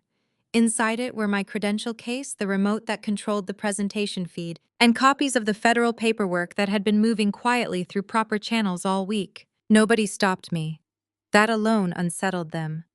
I watched my mother notice me from the VIP table. Mama Joyce stiffened, then leaned toward my father. Harold followed her gaze. His smile vanished. He immediately whispered to a campaign aide who disappeared behind the stage curtain. Chloe did not look at me yet. She was busy working the room. For the next 15 minutes, I watched my sister perform innocence with astonishing discipline. She hugged donors whose campaign checks had bounced only days earlier. She shook hands with church elders who had no idea federal investigators were already dissecting the charity accounts that paid for the event. She posed beside the mayor, smiling as if a man were not lying in a hospital because she had left him bleeding in the street. Then the lights dimmed. A campaign announcer introduced Chloe as the city's next generation of ethical leadership. 500 guests applauded as she walked onto the stage in a pristine ivory gown. She paused at the podium until the applause softened. "My friends, my church family, my community," Chloe began. "In the last week, my family has endured attacks, lies, and cruel attempts to divide us. But adversity reveals character.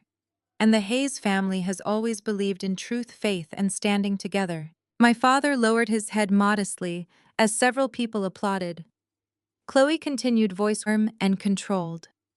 "My father taught me that leadership begins at home. My mother taught me compassion. Together they built a family grounded in service. I am proud to stand here as their daughter, and I am proud that our community has refused to be distracted by bitterness from people who walked away from the values that raised them." There it was. She had not said my name, but hundreds of heads knew exactly who she meant. A photograph appeared on the screen behind her. It showed Chloe, my parents, and members of the church board standing beneath a banner for the Community Renewal Fund. I knew now that some of the smiles in that photograph had been paid for with stolen charity money.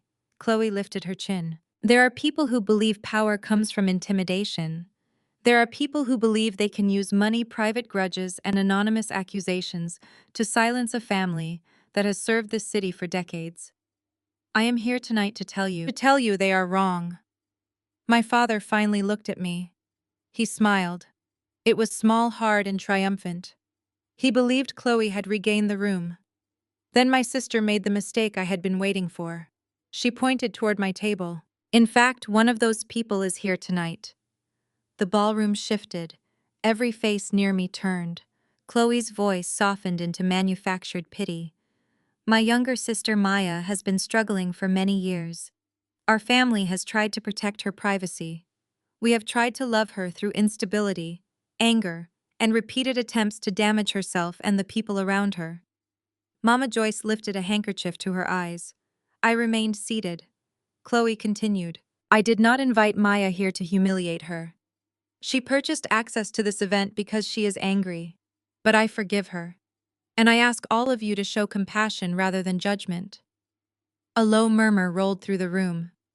That was the family's final strategy. If they could not erase me, they would turn my presence into proof of their generosity. I lifted my glass and took a slow sip. Chloe watched me do it. Her smile tightened. "Maya," she called from the stage, "perhaps you would like to leave quietly now. This evening is about unity, not another one of your scenes." I set my glass down. "I am comfortable where I am," I replied. My voice did not need a microphone. The front half of the ballroom heard me, and the silence carried the rest. Chloe laughed once, but there was no humor in it. "Of course you are." She looked toward the side wall. "Security." Two guards near the ballroom doors straightened. My father leaned toward the mayor and whispered rapidly. The mayor looked uncomfortable, but did not intervene. Mama Joyce stared at me with a warning expression I had known since childhood. "Obey now, or we will punish you later." I had spent 35 years obeying that look. It did nothing anymore. The guards started down the center aisle.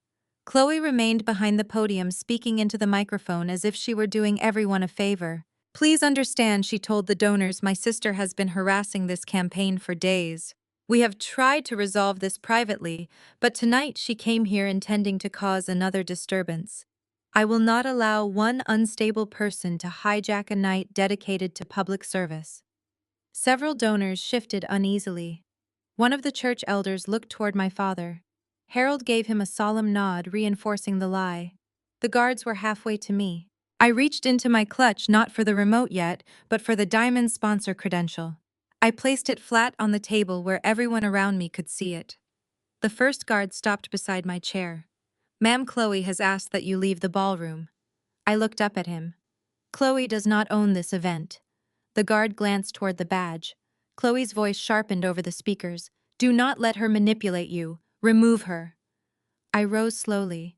Every movement in the room seemed to stop with me. From the stage, Chloe stared down with the confidence of a woman who believed a public audience would force me into silence. My parents sat beneath her, waiting for the old family rule to save them. Maya absorbs the humiliation so everyone else can keep smiling. I picked up my clutch. For years I had let them decide what story the room was allowed to hear. Not tonight. One of the guards stepped closer, reaching toward my arm. And that was the exact moment Chloe's carefully staged celebration began to collapse. The two burly security guards in dark suits closed the distance between us, their heavy footsteps muffled by the thick, luxurious carpeting of the grand ballroom. Up on the brightly lit stage, Chloe adjusted her microphone. She looked down at me with a mixture of triumphant malice and perfectly manufactured pity. She was in her element, surrounded by 500 of the wealthiest political donors, church elders, and city officials in the state. Please be gentle with her, Chloe cooed into the microphone, projecting her voice so it echoed softly off the crystal chandeliers. She is my sister, but she is very, very sick. She has struggled with severe substance abuse and mental instability for years. She has been stalking my campaign out of pure delusion. Just escort her out safely before she hurts herself or anyone else tonight. A collective murmur of sympathy rolled through the audience. Women in expensive evening gowns shook their heads with sad, understanding sighs. At the center VIP table, my mother dabbed at her dry eyes with a silk handkerchief, playing the role of the tragically heartbroken matriarch to absolute perfection. My father sat right next to the current mayor, nodding solemnly and whispering something about the heavy, painful burden of caring for a troubled, addicted child. They were selling the lie flawlessly, leaning into the exact fake medical history they had threatened me with in the private lounge just an hour ago. Ma'am, the lead security guard said, reaching out to grasp my upper arm. We are going to have to ask you to come with us quietly. Do not make this harder than it needs to be. I did not flinch. I did not take a single step backward. I simply turned my head and fixed the guard with a stare so cold and authoritative that his hand froze in midair. I highly recommend you step away from my table. I said, my voice completely level but carrying a razor-sharp edge. I am a diamond-level sponsor of this event. This seat belongs to me. And if you attempt to lay a single finger on me without cause, I will personally guarantee that you and the private security firm you work for are hit with a devastating civil rights lawsuit before midnight. The guard hesitated, thrown completely off balance by my lack of fear. People who were supposedly having psychotic breaks did not speak with the icy, immovable precision of a seasoned legal professional. He glanced back at the stage, unsure of how to proceed. Chloe's fake smile tightened into a rigid grimace. She tapped the microphone, her impatience leaking through her pristine political facade. Security, please remove her immediately. Chloe commanded, her voice losing its sweet, sorrowful edge. She is trespassing. Get her out of this room right now. I slowly pushed my chair back and stood up to my full height. The emerald silk of my designer gown caught the stage lights as I turned to face my sister. I did not scream. I did not beg. I simply reached into my evening clutch and pulled out a small, sleek black remote control. It was the master override clicker for the primary audiovisual system of the ballroom. When you pay $500,000 to anonymously secure a diamond sponsor package, the event organizers are more than happy to provide you with full, unrestricted access to the presentation technology. You want to talk about ruined lives, Chloe? I asked, projecting my voice so it carried clearly to the surrounding tables. Let us give your generous donors exactly what they paid for tonight. Let us give them total unfiltered transparency. I pointed the remote straight toward the elevated production booth at the back of the room and pressed the primary red button. Instantly, the massive 30-foot digital LED wall behind Chloe went pitch black. The bright patriotic campaign graphics and the bold vote, Chloe Hayes logos completely vanished. The sudden absence of light plunged the entire stage into deep shadow. My father leaped up from his chair at the VIP table, knocking his crystal wine glass over. Maya, turn that off right now, he bellowed, his pastoral composure instantly crumbling. He waved frantically at the audiovisual technicians in the back of the room. Fix the screen, cut her feed, but the technicians could not do a thing. I had already paid a private contractor to lock the master system to my specific frequency. The booth was completely locked out. The giant screen flickered back to life, flooding the ballroom with a harsh, glaring white light. But it was not a campaign promotional video. It was the high-resolution, unedited security footage I had pulled directly from the federal traffic camera network. The ballroom went dead silent. 500 guests watched in mounting confusion as the screen displayed a wide, crystal-clear view of the intersection of 5th and Elm. The timestamp in the bottom corner glowed bright white, indicating a time of late last night. They watched as Chloe's distinctive custom-ordered white luxury sedan sped erratically into the frame. I could hear the sharp intake of breath from the mayor sitting at my father's table. They watched the car violently swerve across the double yellow line. They watched an innocent man carrying groceries step off the curb. And they watched the horrifying, brutal moment of impact. The car slammed into the pedestrian, throwing his broken body across the wet asphalt. A wave of pure horror swept through the ballroom. Someone screamed. A woman dropped her champagne flute, the glass shattering loudly against the marble floor. Church elders covered their mouths in absolute disbelief. But the worst, the most undeniably damning part of the video was still playing. The massive screen showed the white sedan screeching to a halt a few yards away. The driver's side door popped open, and then a 10-foot-tall, high-definition projection of Chloe Hayes stepped out into the harsh glare of the streetlight. Every single person in that room, from the wealthiest real estate developers to the most devout church members, watched her look down at the bleeding, motionless man. They watched her look frantically up and down the empty street to ensure there were no witnesses. And then they watched my sister, their perfect, supposedly righteous candidate, selfishly climb back into the driver's seat, slam the door, and speed away into the night. Chloe stood frozen on the stage. She slowly turned around, facing the giant screen, watching her own horrific crime play out in front of the entire city. Her arms dropped limply to her sides. The microphone slipped from her grasp, hitting the wooden stage floor with a loud, piercing screech of feedback that made the front row wince. My mother collapsed back into her chair, her face buried in her trembling hands. The pristine, untouchable Hayes family image she had spent 30 years ruthlessly curating was currently burning to ash in real time. But I was not quite finished. The visual evidence was devastating, but it was not the complete truth. I pressed the second button on my remote control. The video feed cut out, replaced by a stark black screen displaying a pulsing, bright green audio waveform. The crisp, digitally enhanced recording from my grandmother's living room blasted through the state-of-the-art surround sound speakers, echoing off the high ceilings of the ballroom. Listen to them! Maya Chloe's recorded voice sneered maliciously, her tone dripping with arrogant cruelty. You were always the screw-up anyway. Everyone in town already knows you dropped out and ran away a decade ago. If you say you borrowed my car, had a little too much to drink and panicked, it perfectly fits your profile. It makes sense to people. But if I say I did it, it ruins my entire political career.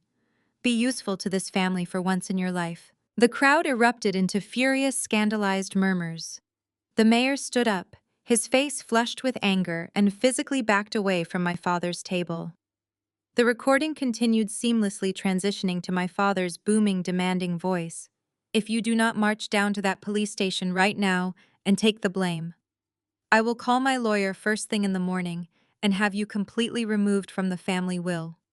I will kick you out onto the street and I will watch you starve. The ballroom descended into absolute pandemonium. Wealthy political donors were shouting in outrage, demanding answers. Church members were pointing at my parents with absolute disgust, realizing that their respected deacon was a manipulative, remorseless monster. The political elite of the city were scrambling toward the exits, desperately trying to distance themselves from the radioactive fallout of the Hayes family implosion. Up on the stage, the reality of her total destruction finally registered in Chloe's mind. The fake polished politician vanished, leaving behind a frantic, cornered, and deeply unhinged woman. She spun around to face the audience. Tears of pure manic panic streamed down her face, leaving dark streaks of ruined mascara across her cheeks. She pointed a shaking finger directly at me, her eyes wild with furious desperation. "It is fake!" Chloe screamed, her voice completely hoarse and frantic as she tried to shout over the angry crowd. "It is a deep fake. She is framing me. I told you she was crazy. She is a jealous, psychotic liar." She lunged toward the edge of the stage, glaring at the paralyzed security guards who were now actively backing away from her. "Arrest her!" Chloe shrieked, her voice cracking into a hysterical sob. "Do not just stand there, arrest her right now. She is committing treason. She is blackmailing a public official with doctored evidence. Put her in handcuffs. I demand you arrest her for slander and defamation right this second." The security guards froze completely. They looked at the hysterical woman screaming on the stage, then back at me standing calmly at the VIP table. Chloe continued to shriek into the microphone, demanding my immediate arrest, her voice cracking with manic desperation. The wealthy donors and church elders were muttering loudly, some pulling out their phones to record the absolute meltdown of their pristine political candidate. My father was practically hyperventilating, clutching his chest as he realized his local connections meant absolutely nothing against the undeniable video evidence projected on the massive screen. Then a sound cut through the chaos. It was a loud, thunderous crash that echoed across the grand ballroom. The heavy gold-plated double doors at the main entrance burst wide open, hitting the walls with a violent force. The entire room fell into a sudden, terrified silence. 500 heads turned simultaneously toward the back of the hall. Marching down the center aisle in perfect, unyielding formation was not the local police department my sister had tried to buy. It was a heavily armed tactical strike team of United States Marshals and Federal Bureau of Investigation agents. They were dressed in dark windbreakers with bold yellow lettering across their chests, their utility belts gleaming under the crystal chandeliers. They moved with absolute terrifying precision, fanning out across the ballroom and blocking every single exit before the panicked donors could even think about leaving. Chloe gripped the edges of the podium, her knuckles white. She stared at the federal agents, her mouth opening and closing like a suffocated fish. My mother let out a high-pitched whimper, sinking lower into her chair, as if she could physically hide from the consequences marching toward her. The lead marshal, a tall, seasoned veteran with sharp eyes and a silver star pinned to his belt, strode directly past the bewildered security guards. He did not look at my father. He did not look at the stage where my sister was trembling.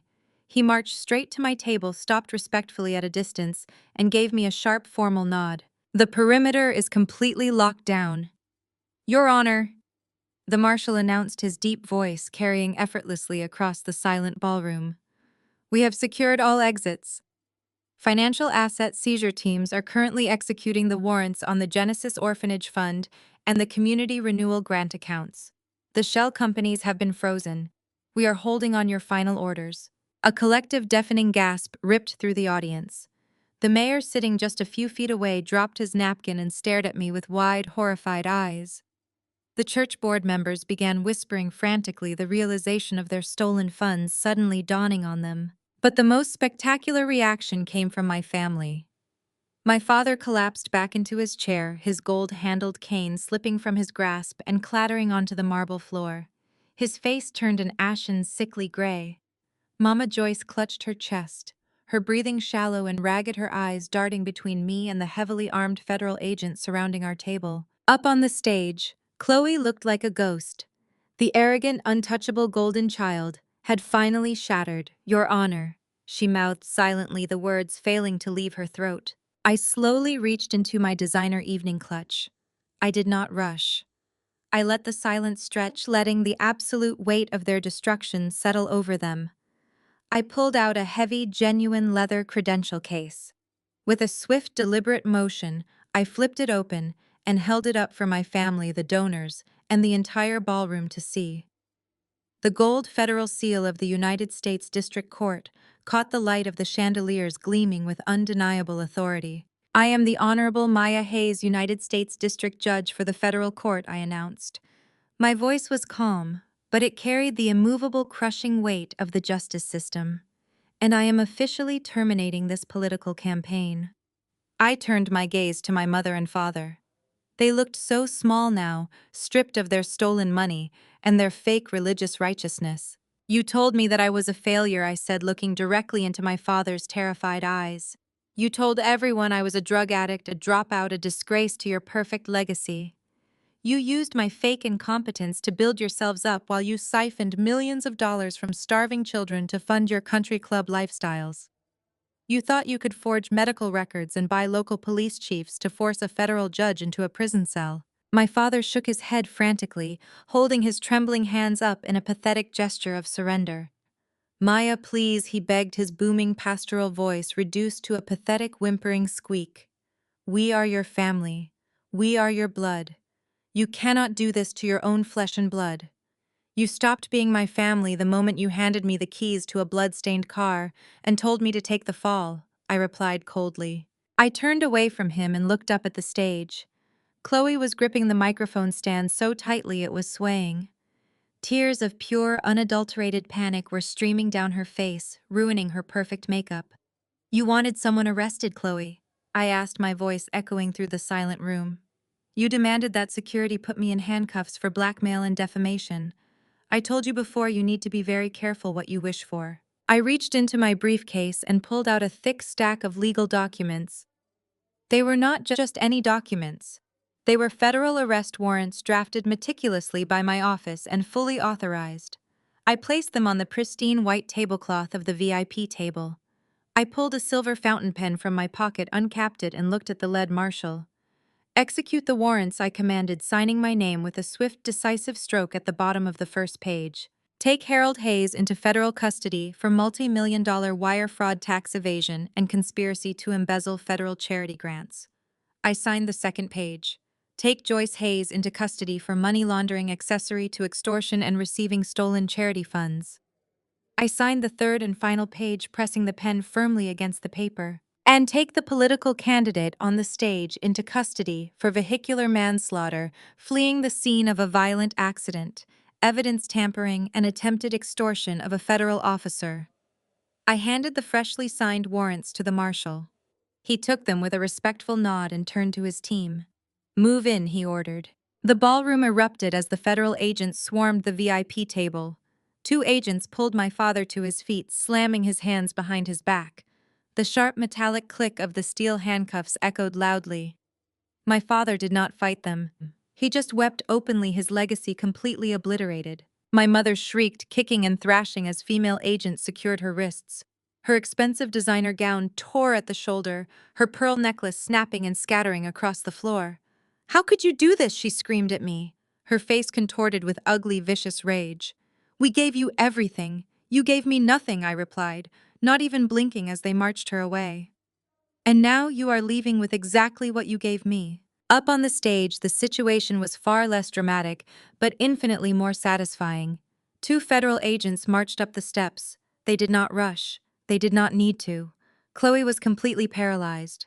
As the agents grabbed her arms and spun her around, she did not fight. She did not scream. She just stared down at me, her eyes wide with the devastating, world-ending realization that the sister she had mocked, abused, and tried to destroy was the one holding the absolute power to lock her away for the rest of her life. The metallic click of the handcuffs securing Chloe's wrists rang out over the microphone she had dropped on the floor. "Read them their rights," I commanded, picking up my clutch and turning my back on the wreckage of my toxic family. "And get them out of my sight." As the federal agents marched my parents and my sister down the center aisle, parading them in front of the horrified donors and church elders they had spent their lives trying to impress, I walked calmly toward the side exit. The wealthy elite parted for me like the Red Sea, their eyes lowered in a mixture of fear and profound respect. The golden child was going to a federal penitentiary, the corrupt deacon was going to a holding cell, and the black sheep of the family was going back to her $5 million penthouse. The gavel had finally fallen and justice was exquisitely sweet. The morning after the gala, the city woke up to a completely different reality. The untouchable Hayes family empire had been reduced to a pile of federal indictments before the sun even cleared the skyline. I sat in my penthouse watching the morning news broadcasts roll in one after another. The local stations that had praised Chloe just 24 hours earlier were now relentlessly tearing her apart. The mayor held an emergency press conference at dawn, officially disavowing my family and publicly apologizing for ever endorsing my sister's campaign. The social and political execution of my parents was swift and absolute. At the megachurch, the Board of Elders held an emergency vote at sunrise. My father was unanimously stripped of his deacon title and permanently excommunicated from the very congregation he had manipulated for over a decade. The maintenance crew was already outside the church building, physically scraping the Hayes family name off the community center dedication wall. My father had spent his entire life demanding worship from that community, and they erased him from their history in less than an hour. Mama Joyce suffered an equally devastating fate. After posting a massive bail bond using the very last of their legitimate non-frozen assets, she tried to seek refuge at her exclusive country club. She genuinely believed her wealthy friends would protect her from the public fallout. Instead, the club president met her at the front gates. Her membership was revoked on the spot. The same security guards she used to look down upon escorted her off the property while her former friends turned their backs and sipped their morning mimosas, completely ignoring her tears. The absolute public humiliation was a fate worse than death for a woman whose entire identity was built on social superiority. Because they had cooperated with the initial asset seizure, a federal magistrate granted my parents a temporary heavily monitored bail pending their formal arraignment. Chloe, however, was denied bail entirely. Due to her extensive efforts to tamper with evidence, flee a crime scene, and extort a federal officer, the judge deemed her an extreme flight risk. She was currently sitting in a sterile federal holding cell, wearing a bright orange jumpsuit, completely stripped of her designer clothes and her unearned arrogance. My parents were completely broke. Their accounts were frozen, their passports were confiscated, and their sprawling estate was firmly in the possession of my holding company. Their public defender, a tired, overworked man, who clearly despised them based on the evidence he had reviewed, requested a brief meeting with the federal prosecution team to discuss a potential plea deal. As the presiding judge, who originally uncovered the financial crimes, I formally recused myself from the actual trial, handing the case over to a ruthless, highly efficient colleague on the bench.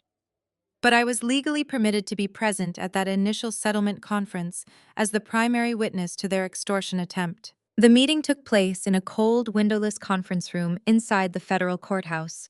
I sat at the head of the heavy metal table flanked by two federal prosecutors. When the heavy door clicked open and my parents walked in, the physical transformation was staggering. My father looked incredibly fragile. His broad shoulders were slumped, his chest hollowed out. His custom-tailored suits had been confiscated as evidence of money laundering, so he was wearing a cheap, wrinkled button-down shirt that hung loosely on his frame. He did not have his gold-handled cane. He looked like an ordinary, terrified old man. Mama Joyce looked even worse. Her designer makeup was gone, revealing the deep, exhausted lines of a woman who had lost her entire world in a single night. Her hair, usually sprayed and pinned into a perfect crown, hung flat and lifeless around her pale face. They shuffled into the room and sat down across from me, refusing to meet the eyes of the federal prosecutors. My father did not yell. He did not point his finger or threaten to destroy me. He simply collapsed into the hard plastic chair and immediately began to weep. It was not the performative theatrical crying he used during his Sunday sermons to solicit donations. It was the desperate, ugly, hyperventilating sobbing of a man facing 20 years in federal prison. Mama Joyce did not even stay in her seat. She slid out of her chair and dropped heavily to her knees on the cold linoleum floor. She clasped her trembling hands together, looking up at me with wide, bloodshot eyes. "Maya," she begged, her voice cracking so badly it was barely a whisper. Please, you have to stop this. You have to talk to the prosecutor.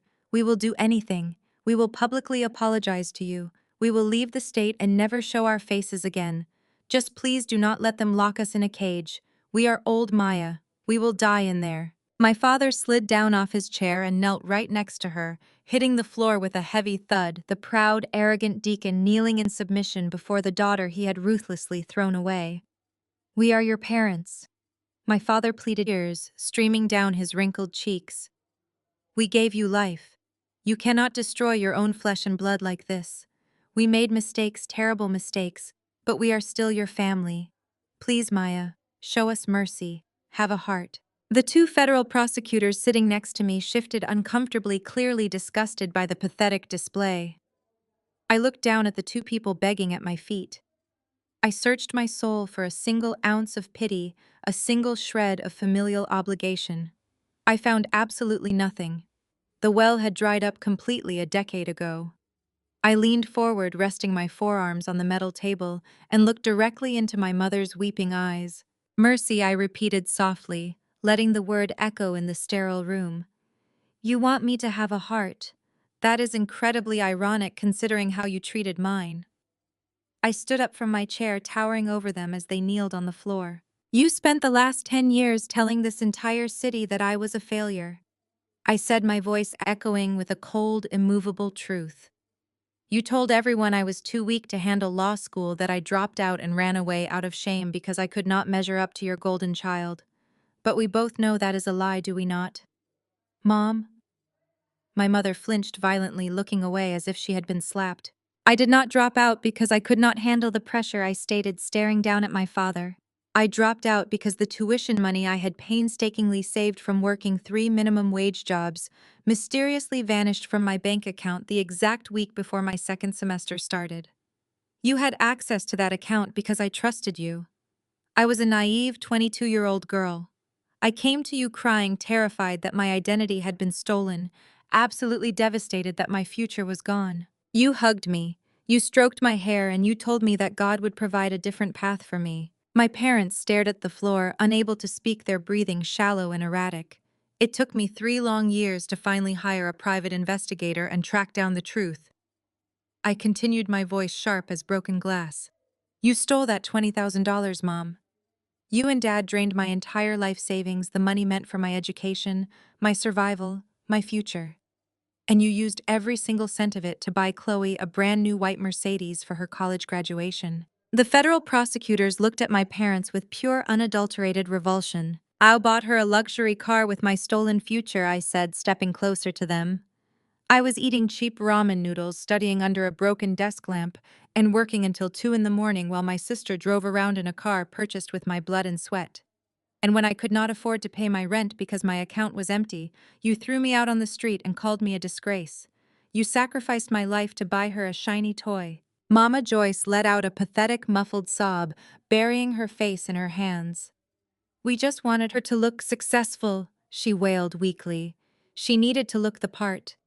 And the most incredibly poetic part of it all, I said, walking slowly toward the exit door, is that the white Mercedes you bought with my stolen tuition money is the exact same car Chloe used to run over a man 2 nights ago. You literally purchased the weapon that destroyed your entire family. I grabbed the heavy metal door handle and looked back at them one last time. They were still kneeling on the floor, stripped of their money, their pride, and their freedom. They had absolutely no cards left to play. You want mercy? I asked, opening the door to the hallway. Go ask the federal judge who will be sentencing you next month. Because in this room you get exactly what you earned. Nothing.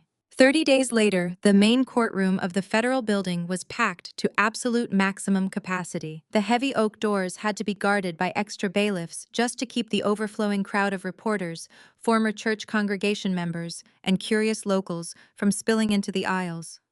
Everyone in the city wanted a front-row seat to watch the spectacular, highly publicized execution of the Hayes family legacy. I sat quietly in the very back row of the gallery.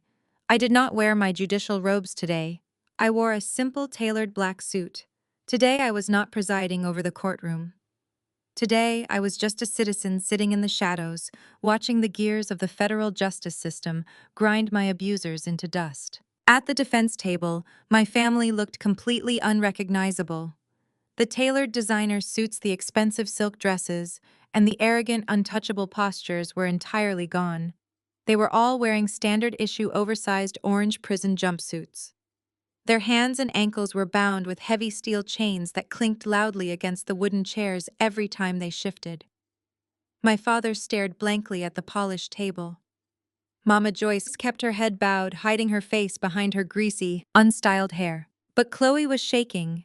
She was vibrating with a frantic, desperate energy, her eyes darting around the packed gallery as if she were waiting for someone to burst through the doors and save her.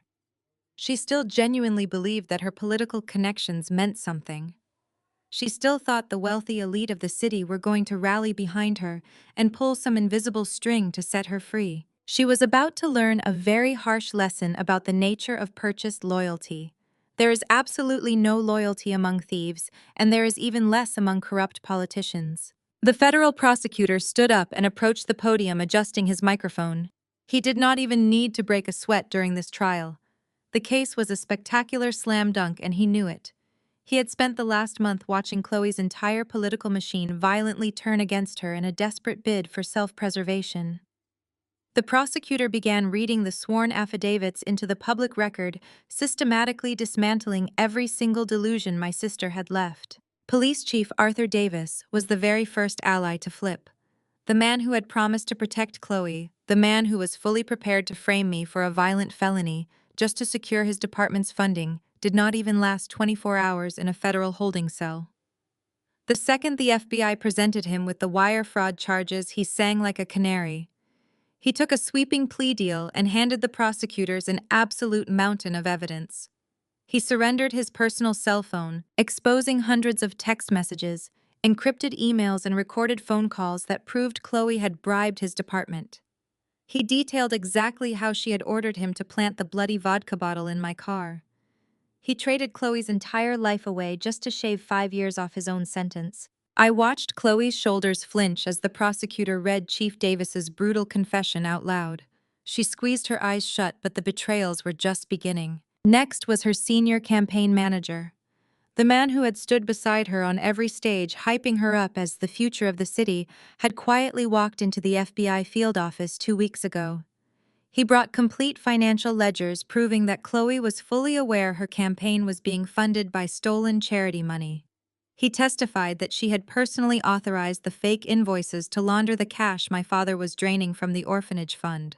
He completely stripped away her plausible deniability, leaving her fully exposed to the federal embezzlement charges. But the most devastating betrayal came from the church itself.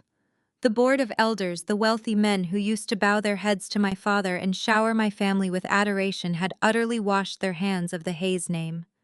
The prosecutor read a joint statement from the church leadership. They claimed absolute ignorance. They painted my father as a rogue, manipulative predator who had deceived their holy congregation. They threw Deacon Hayes entirely to the wolves, begging the court for the maximum penalty to be applied to him so the church could heal from his wicked deception. My father let out a quiet, broken sob as the words of his former friends echoed through the courtroom. He had spent his life manipulating that community, and they had discarded him without a single second of hesitation. The final nail in this coffin was the victim impact statement. The man Chloe had brutally run over had miraculously woken up from his coma a week ago. Thanks to the massive settlement paid out from my family's seized assets, he was receiving the best medical care in the state. He could not be in the courtroom today, but his wife stood at the podium. She looked directly at Chloe, tears streaming down her face, and described the absolute agony of watching her husband bleed on the asphalt, while the woman who hit him drove away to attend a fancy political gala. She did not even stop to see if he was breathing, the wife cried, her voice echoing with raw, devastating pain. She left him there to die like he was garbage. She is not a leader, she is a monster. The entire gallery erupted into angry murmurs. People were shaking their heads in disgust. Chloe slouched down in her chair, trying to make herself as small as possible. The golden child, the beloved candidate, was now officially the most hated woman in the city. The honorable judge, Sterling, a notoriously ruthless and no-nonsense magistrate, slammed her heavy wooden gavel against the sounding block. The sharp crack instantly silenced the restless crowd. Judge Sterling adjusted her reading glasses and looked down at the defense table with an expression of pure, unadulterated contempt. Harold and Joyce Hayes, the judge, began, her voice ringing with icy authority. You used the sacred trust of your community to line your own pockets. You stole food from the mouths of starving children and shelter from the homeless to fund a lifestyle of grotesque luxury. And when your own daughter attempted to hold you accountable, you plotted to destroy her life. You are a disgrace to this city and a disgrace to humanity. The judge looked down at her paperwork, refusing to even grant them the dignity of eye contact. Harold Hayes on the charges of multi-million-dollar wire fraud, tax evasion, and conspiracy to embezzle. I sentence you to 15 years in federal prison without the possibility of early parole. My father collapsed forward onto the table, weeping uncontrollably into his chained hands. Joyce Hayes on the charges of money laundering and receiving stolen charity funds. I sentence you to 10 years in federal prison. Mama Joyce let out a piercing wail, her entire body shaking as the reality of a decade behind bars finally crushed her country club delusions. Judge Sterling then turned her piercing gaze to my sister. Chloe stopped breathing. Chloe Hayes, the judge, said, her voice dropping into a deadly quiet tone. Your crimes are among the most selfish and malicious I have seen in my 20 years on the bench. You committed a violent hit and run, leaving an innocent man to die in the street. You tampered with a federal investigation, attempted to extort a federal officer, and actively conspired to frame your own innocent sister for your violent actions.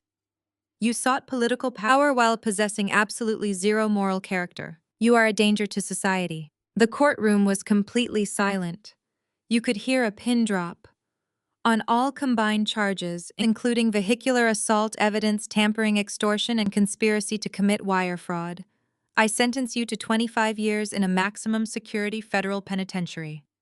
The gavel slammed down with absolute resounding finality. 25 years. Chloe was 38 years old. She would be an old, forgotten woman by the time she ever saw the outside of a prison wall again. Her entire life, her political ambitions, her fake prestige vanished in a single breath. Court is adjourned, Judge Sterling announced, standing up and sweeping out of the room. The bailiffs immediately moved in. They grabbed my parents by the arms, hauling them roughly to their feet. My mother was screaming, begging for someone to help her, but the wealthy donors in the gallery just looked away in disgust. My father shuffled forward, his head hung low, a completely broken man heading toward a concrete cell. Two large bailiffs grabbed Chloe by the shoulders. She did not fight them.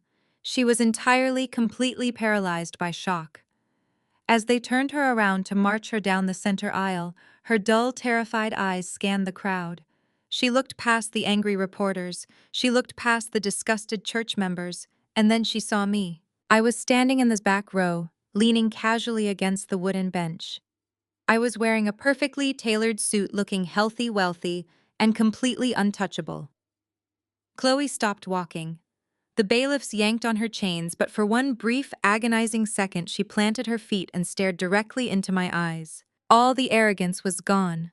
The toxic superiority, the cruel smirks, the endless mocking, it had all evaporated. In her eyes I saw the crushing, suffocating weight of absolute regret. She finally realized that the sister she had spent a lifetime trying to destroy was the only person who had ever been truly powerful. She realized that she had thrown away her entire life for a political seat she was never going to win. She realized that while she was heading to a rusted metal cage for the next 25 years, I was going back to a $5 million penthouse. I did not smile. I did not gloat. I simply looked at her, gave her one slow, deliberate nod of farewell, and turned my back on her forever. I pushed open the heavy oak doors of the courtroom and stepped out into the bright sunlit hallway, leaving the echoes of her rattling chains far behind me. 2 weeks after the gavel fell, I stood on the sprawling front lawn of the Hayes family estate. The crisp autumn wind swept through the manicured oak trees, carrying with it the quiet finality of a closed chapter. A fleet of massive moving trucks was parked along the circular driveway. Workers from a private liquidation firm were methodically emptying the mansion, carrying out custom Italian furniture, expensive oil paintings, and imported crystal chandeliers. Everything was being catalogued, auctioned off, and redirected to pay back the charities my father had so ruthlessly drained. I watched a pair of movers carry out a massive gold-framed portrait that used to hang above the grand fireplace. It was an oil painting of my parents, and Chloe smiling their perfect practice smiles. They had deliberately left me out of that portrait years ago, claiming I did not fit the aesthetic. Now I watched without a single ounce of emotion as the movers tossed that fake painted illusion directly into the back of a disposal truck. The pristine Hayes family legacy was officially reduced to garbage. The house that had once felt like a terrifying fortress of judgment and control now looked exactly like what it was. Just an empty, hollow shell built on stolen money and fragile egos. It held absolutely no power over me anymore. The ghosts of my past were locked away in federal prison cells, entirely stripped of their ability to hurt anyone ever again. A sleek black government SUV rolled up the driveway, its tires crunching softly against the gravel. The vehicle came to a smooth halt right in front of me. My lead security officer stepped out, giving me a respectful nod as he opened the rear passenger door. "Ready to head back, Your Honor?" he asked. I took one final look at the empty mansion. I did not feel any lingering bitterness or sorrow. I just felt a profound, radiant sense of peace. "Yes," I replied, stepping into the back seat of the secure vehicle. "I am ready to go home." As the SUV pulled away from the estate and navigated through the busy city streets, I looked out the tinted windows. The city was already moving on. The local news had stopped running front-page specials on my family's downfall, focusing instead on the new interim city council and the successful recovery of the man Chloe had hit. The community was healing, and so was I. The driver pulled up to the towering federal courthouse. I stepped out into the bustling plaza surrounded by the towering marble columns of the justice system. As I walked through the grand lobby and entered my private chambers, I was immediately greeted by the warm, genuine smiles of my judicial clerks and legal aides. Marcus, my managing director at Apex Capital, was sitting on my leather sofa reviewing a portfolio of new, ethical investments we were launching for underprivileged youth programs. "Good morning, Maya," Marcus said, offering a bright, authentic smile that had absolutely no hidden agenda. "We just finalized the scholarship fund in your grandmother's name. It is going to change a lot of lives." I smiled back, taking my seat behind my heavy mahogany desk. This was my real family. These were the people who respected my intellect, valued my integrity, and supported my vision. They did not care about my bloodline or my ability to conform to a toxic social standard. They cared about the truth, and they stood by me when I decided to burn an empire of lies to the ground. I spent the first half of my life believing I was broken because I could not fit into a mold created by narcissists. I let them convince me that I was a failure, a disappointment, a girl who would never amount to anything. But the moment I stopped seeking validation from people who were incapable of love, I discovered my own absolute power. I realized that my worth was never determined by their acceptance. My worth was forged in the fire of my own resilience. If you are watching this, and you are currently suffocating under the weight of a toxic family, let my story be your absolute proof that you can walk away. You do not owe your life, your success, or your sanity to people who only use you as a stepping stone for their own egos. Blood does not give anyone the right to abuse you. You have the power to cut the anchor step into your own strength and build an empire that no one can ever take away from you. They thought they could bury me in the dark, but they completely forgot that seeds grow best underground. And when I finally broke the surface, I brought the entire foundation crashing down. Thank you for listening to my journey. Remember your worth, protect your peace, and never let anyone tell you how high you can rise. The greatest lesson from this story is that your worth is never defined by the people who mistreat you, even if they share your blood.